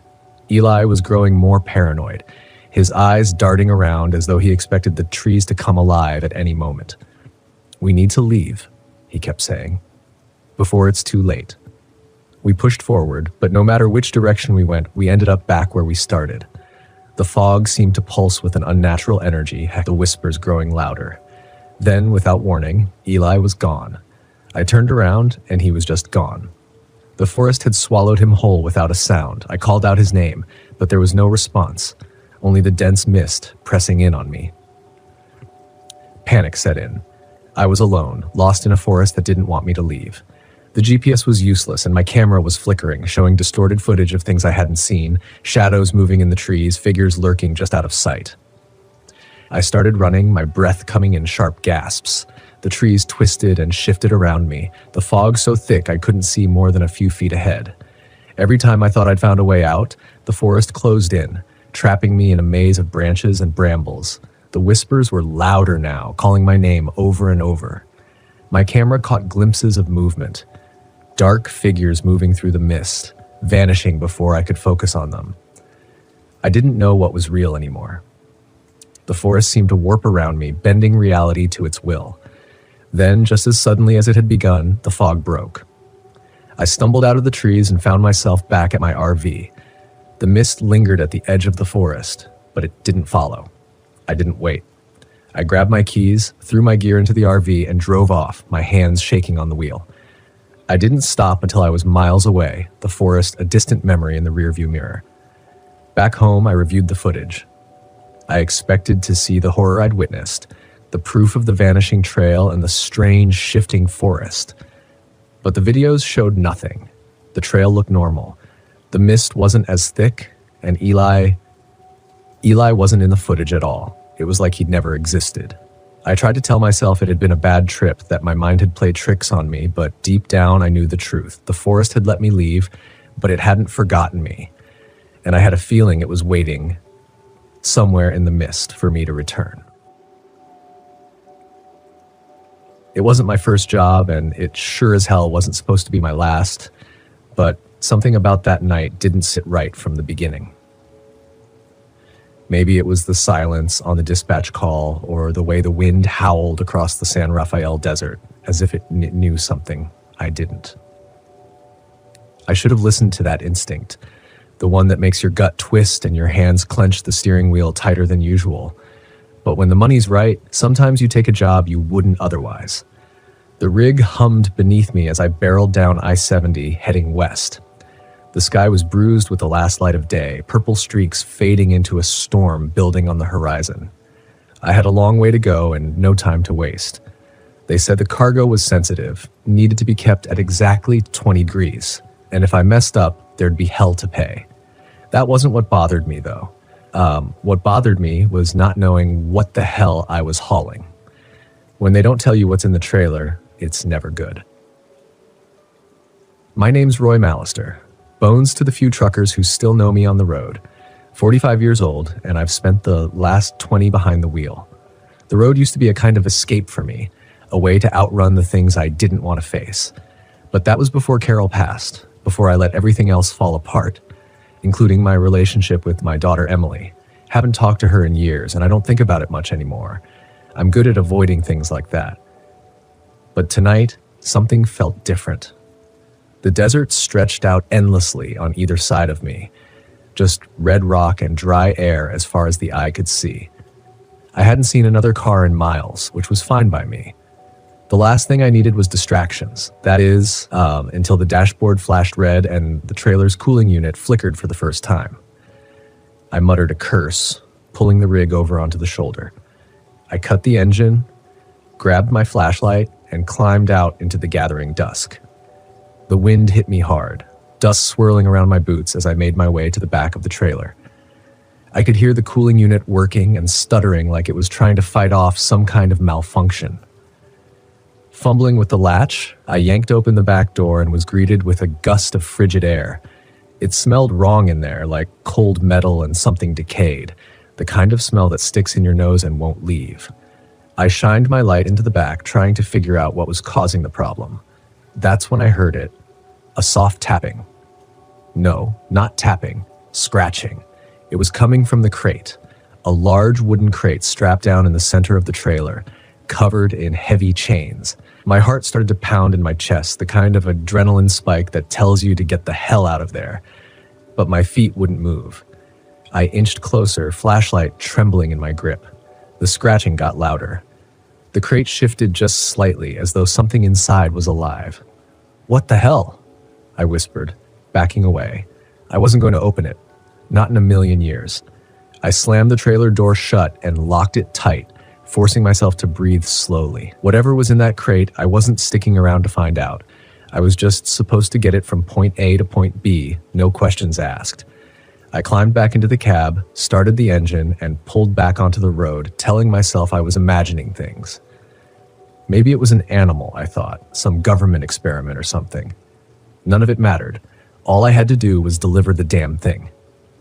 The radio crackled to life as I accelerated, and I jumped in my seat. Static. Then through the fuzz, I heard something faint. A voice. A woman's voice. "Roy, why didn't you come back?" My heart stuttered. The voice sounded like Carol's. I smacked the side of the radio, trying to clear the signal, but the static only grew louder. The voice faded, replaced by an eerie, distorted country song, one I hadn't heard since she passed. It was one of her favorites. "No," I muttered, turning the radio off. This was just stress getting to me. The isolation, the weird cargo, and the fact that I hadn't slept in 2 days. That's all it was. That's what I told myself as I sped down that endless stretch of highway. But the farther I drove, the worse it got. The storm hit an hour later, and with it came the figures. I thought they were just shadows at first, shapes in the mist thrown up by the desert sandstorm. But as the wind howled and the sand lashed against the windshield, I could swear I saw them. People walking along the roadside. No, not people, ghosts. Old men in trucker caps, women in long flowing dresses, their faces pale and hollow, their eyes dark as the night. I gripped the wheel tighter, trying not to look. If I didn't look, they weren't real. That's how it works, right? I blinked hard, forcing my eyes back on the road, but I couldn't shake the feeling that someone was watching me, following me. The trailer lurched hard, like something had slammed into the back of it. "What the hell?" I shouted, swerving the rig as I fought for control. My headlights cut through the dust, illuminating the desolate highway, but there was nothing there. Nothing but empty miles. The trailer shook again. Then came the knocking. Loud, rhythmic, like someone was pounding on the inside of the crate. I could feel the hairs on the back of my neck stand up. I was done pretending it was nothing. I was done lying to myself. I had to stop. I had to see what was in that crate. I pulled the rig to the side of the road again, hands trembling as I jumped out of the cab. The wind whipped sand into my face, stinging my eyes. But I didn't care. I grabbed a crowbar from the toolbox and made my way to the back of the trailer. The knocking hadn't stopped. It was louder now, more urgent. With a deep breath, I unlocked the trailer and threw the doors open. The cold hit me again, but this time it wasn't just the refrigeration. There was something wrong about it. The air inside was thick, oppressive, like it was pressing down on me. I raised the crowbar, jammed it under the lid of the crate, and pried it open. And then everything stopped. The wind, the knocking, even the pounding of my own heart. Inside the crate, nestled in layers of straw and old cloth, was something small. It looked like a statue, a human skull, but blackened with strange symbols carved into the bone. It seemed to pulse, like it was alive, like it was breathing in time with me. And then the whispers started. Not from the radio this time, but from the skull itself. Voices swirling in my head, speaking in languages I couldn't understand. But one voice stood out. One voice I knew. Roy. I stumbled back, my heart racing as the skull began to glow with a faint, sickly light. The voices grew louder, and the wind picked up again, howling around the trailer. I slammed the crate shut and bolted the door. I didn't care what they said. I didn't care what I'd seen. I was getting the hell out of there. I threw the crowbar into the cab, jumped behind the wheel, and floored it. The trailer lurched behind me as I tore down the highway faster than I'd ever driven in my life. The storm whipped around me, and through the swirling dust I could see them again. The figures. They were closer now, standing on either side of the road, their eyes following me. Some of them looked familiar, faces I'd seen on the road before, long dead truckers, friends. Then, as if the storm itself parted, I saw her, Carol, standing in the middle of the road. Her white dress flowing in the wind, her eyes locked on mine. I jerked the wheel, swerving to avoid her, but the rig skidded off the road. The trailer jackknifed as it skidded across the desert sand. I barely managed to hang on as the truck groaned to a stop, tilted sideways in a ditch. Silence. I sat there for a long time, staring out into the empty desert, trying to breathe. The storm passed, but I knew it wasn't over. I reached for my phone. No signal, no way out. And then, just as the last light faded from the sky, I saw her again. Carol, walking slowly toward me. her face pale and cold, her eyes filled with something I couldn't understand. "Roy," she whispered, her voice soft but clear in the stillness. "It's time to come home." I didn't run. I didn't scream. I just sat there, waiting as the darkness closed in around me. I didn't believe in ghosts, UFOs, or anything supernatural. I spent most of my career chasing down so-called paranormal phenomena and explaining them with cold, hard facts. That was my job, turning superstition into science, myths into measurable data. The brown mountain lights were just another mystery waiting for a rational explanation. That's what I told myself as I drove my RV up the winding roads of Pisgah National Forest. The thick trees closed in on either side. The air was crisp, and autumn leaves scattered across the path. There was a quiet stillness that made the world feel far away. I should have felt calm, excited even, but as the sun began to sink behind the distant ridges, leaving the forest bathed in shadow, I felt something else: tension. Shaking it off, I parked the RV at the remote campsite I'd scouted. This was supposed to be a solo trip, a few days to get up close and personal with the Brown Mountain Lights, interview locals, take readings, and prove once and for all that the lights were nothing more than atmospheric conditions or optical illusions. I had all the gear I'd need: high-resolution cameras, thermal scanners, EMF detectors, the works. I wasn't expecting to find anything supernatural, just an anomaly. And anomalies had explanations. But the moment I stepped out of the RV, a chill ran through me. The trees rustled softly, as if whispering some secret I wasn't meant to hear. "Focus," I muttered to myself, dragging my gear out and setting up the cameras, angling them toward Brown Mountain Ridge. I had a perfect view of the ridge from my campsite, miles away, but clear in the distance. That's where the lights were supposed to appear. By the time I was fully settled in, I was sitting outside the RV, bundled in a jacket, sipping coffee, and staring out into the dark, waiting. The forest was eerily silent. No birds, no wind, nothing. Just stillness. Then, around midnight, I saw them. At first, they were faint, flickering, small orbs of light hovering just above the ridge. I squinted, adjusting the focus on my binoculars. There they were. 2, 3 lights bobbing in the air like they were floating on an invisible current. I grabbed my camera, flipping the switch to start recording, but nothing happened. The lens stayed black. The screen, dead. "What the hell?" I muttered, fiddling with the buttons. Fully charged and brand new, the camera shouldn't have malfunctioned. I checked the battery, clicked it back into place, and tried again. Still nothing. Frustration surged through me. This was exactly what I'd come here for, the lights, right there in front of me, and I couldn't even capture them.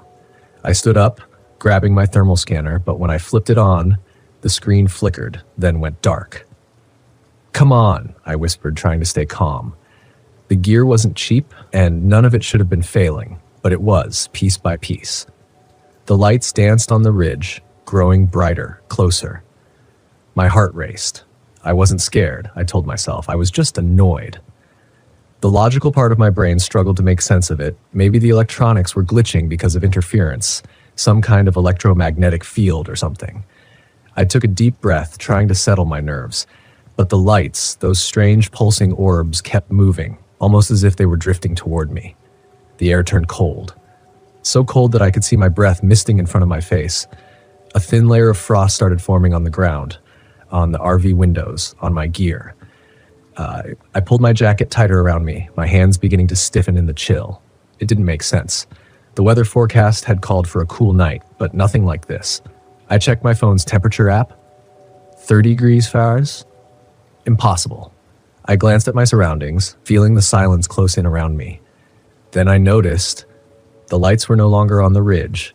They were much closer now, floating just above the treetops, flickering like distant fireflies, but larger, too large.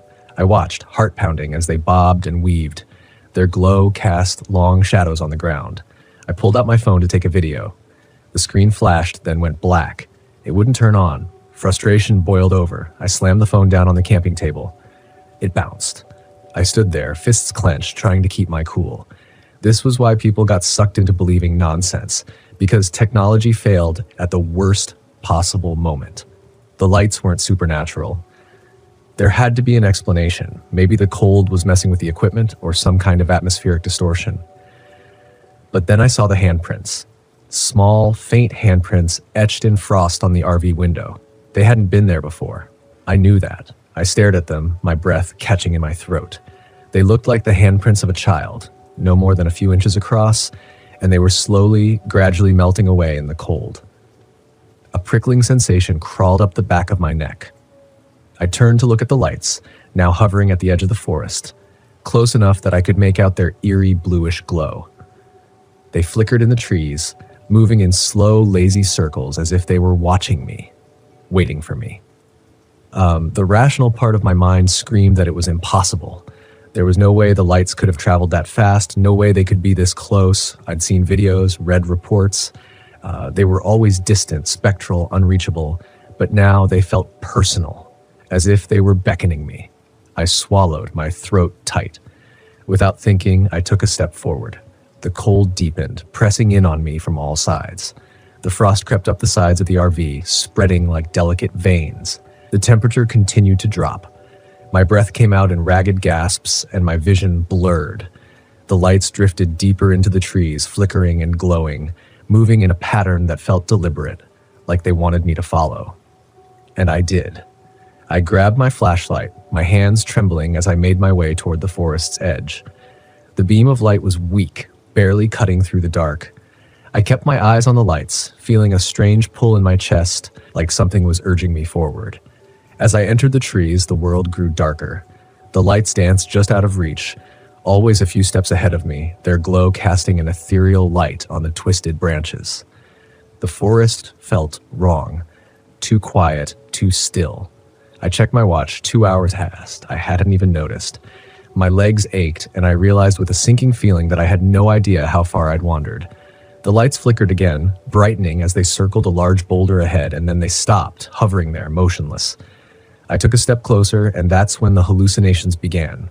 Shapes. Faint figures moving in the trees, shadows stretching unnaturally long. And there, between the branches, I saw faces. Pale, expressionless faces, staring at me with hollow eyes. I blinked, and they were gone. Panic set in. I turned to leave, but the forest had shifted. The path I'd taken was no longer clear. Everything looked the same trees, the same twisting branches. The lights pulsed behind me, glowing brighter as if taunting me. I ran. My breath came in short, sharp bursts. My heart raced in my chest as I stumbled through the underbrush, trying to find my way back to the campsite. The lights flickered at the corners of my vision, but I ignored them. Then I heard it. Footsteps. Light, quick footsteps crunching through the frost behind me. I didn't dare look back. I ran faster, my flashlight flickering and dying in my hand. I broke through the tree line, gasping for air, and saw the RV ahead, a welcome sight. But the air around it was colder than ever. The frost was so thick on the windows that it looked like snow, and there, pressed against the glass, were more handprints, dozens of them. I scrambled inside, locking the door behind me, and collapsed on the floor, panting. My entire body trembled with cold and fear. The lights were still out there. I could see them through the frosted windows, flickering in the trees, growing fainter as the night wore on. I didn't sleep. I couldn't. By dawn, they were gone. The temperature returned to normal and the frost melted away. But I didn't feel safe. Not anymore. I packed up the RV and drove out of Pisgah National Forest, my hands still shaking on the steering wheel. I'd come here to find an explanation, to debunk the brown mountain lights. But what I found was something else, something I couldn't explain. And I knew deep down that the lights weren't just a phenomenon, they were something more. Something ancient, something dangerous, something that had almost taken me. I don't know what they wanted, but I'll never go back to find out. I wasn't supposed to be here, not really. Not in this forest, not sitting in this RV, staring at the tall trees outside, wondering if this trip would be my last. Gifford Piney National Forest had been Karen's idea years ago.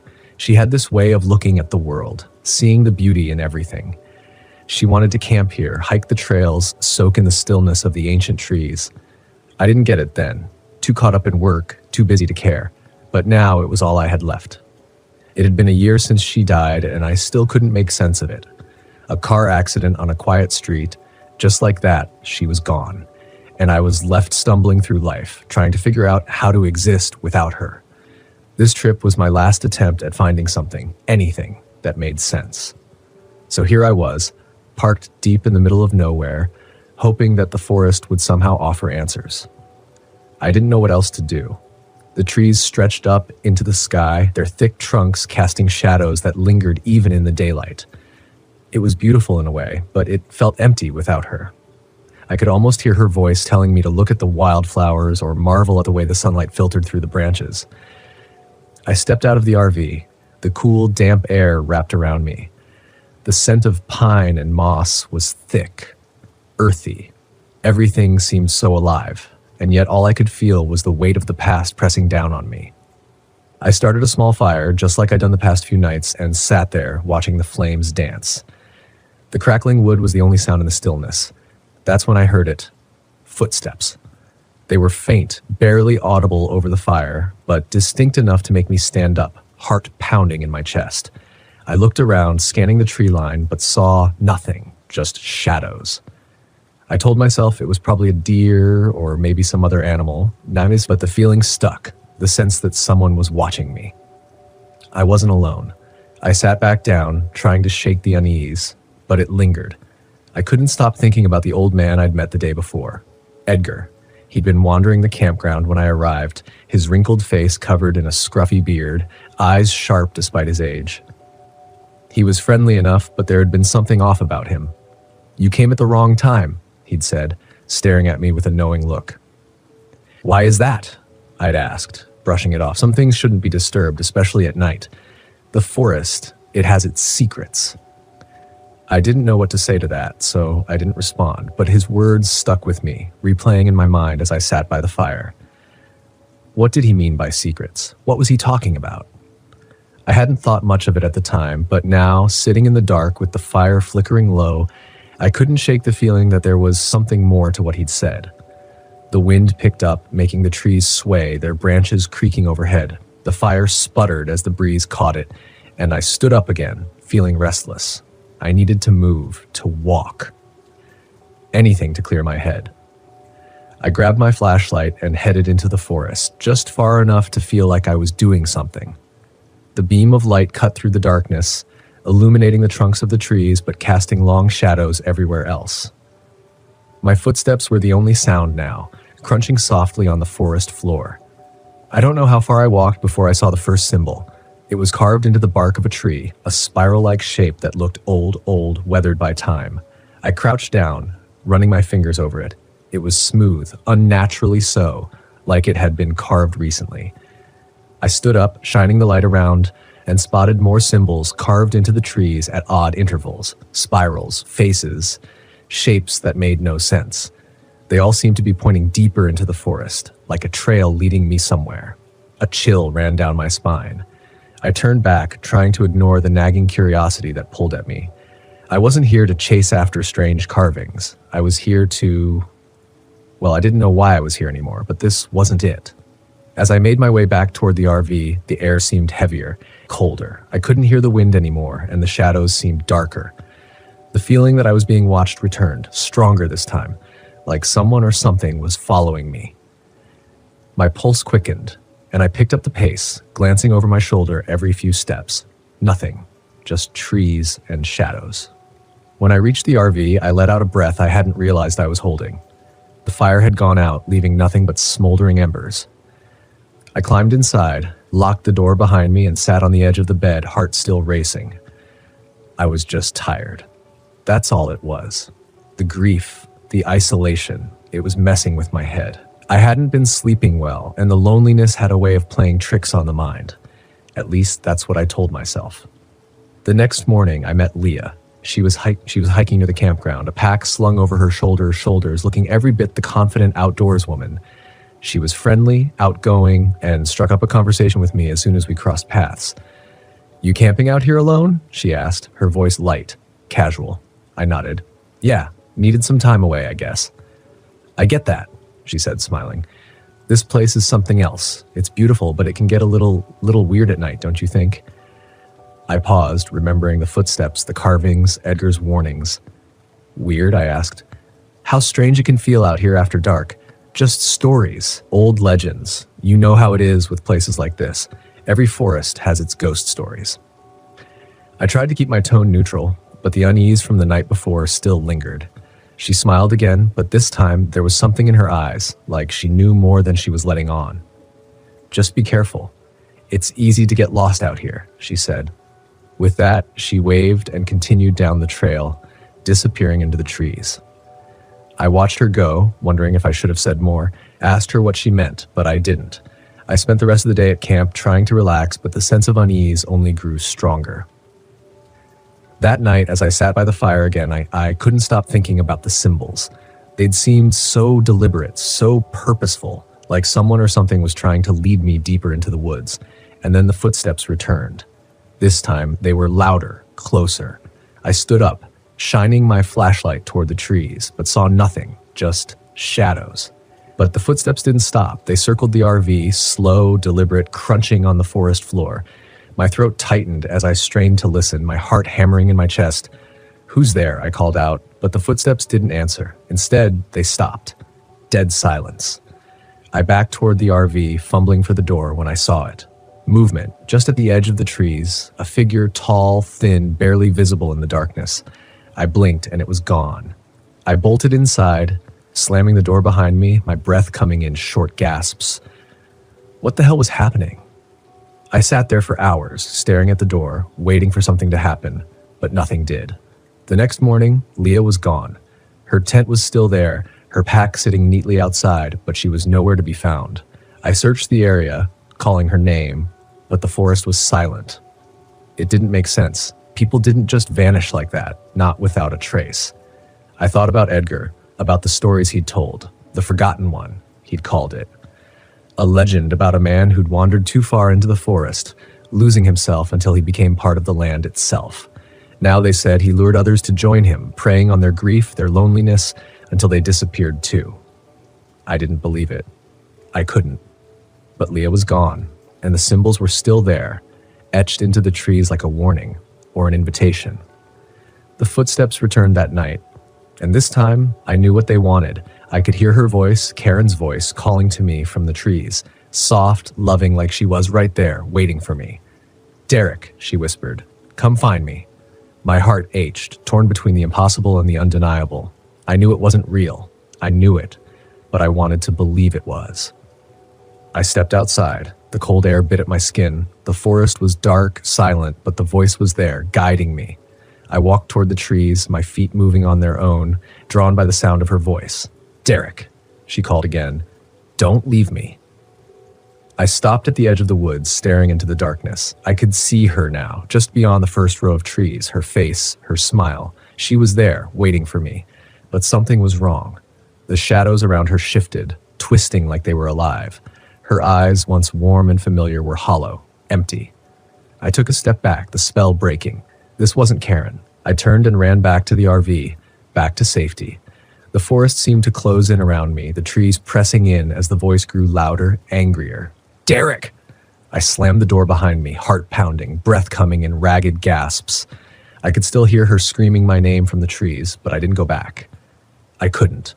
I left Gifford Pinon the next morning, the RV's engine sputtering to life as I drove away. I didn't look back. I didn't need to. The forest had its secrets. I wasn't meant to know them, and whatever it was out there, whatever the forgotten one truly was, it would stay there, waiting for someone else.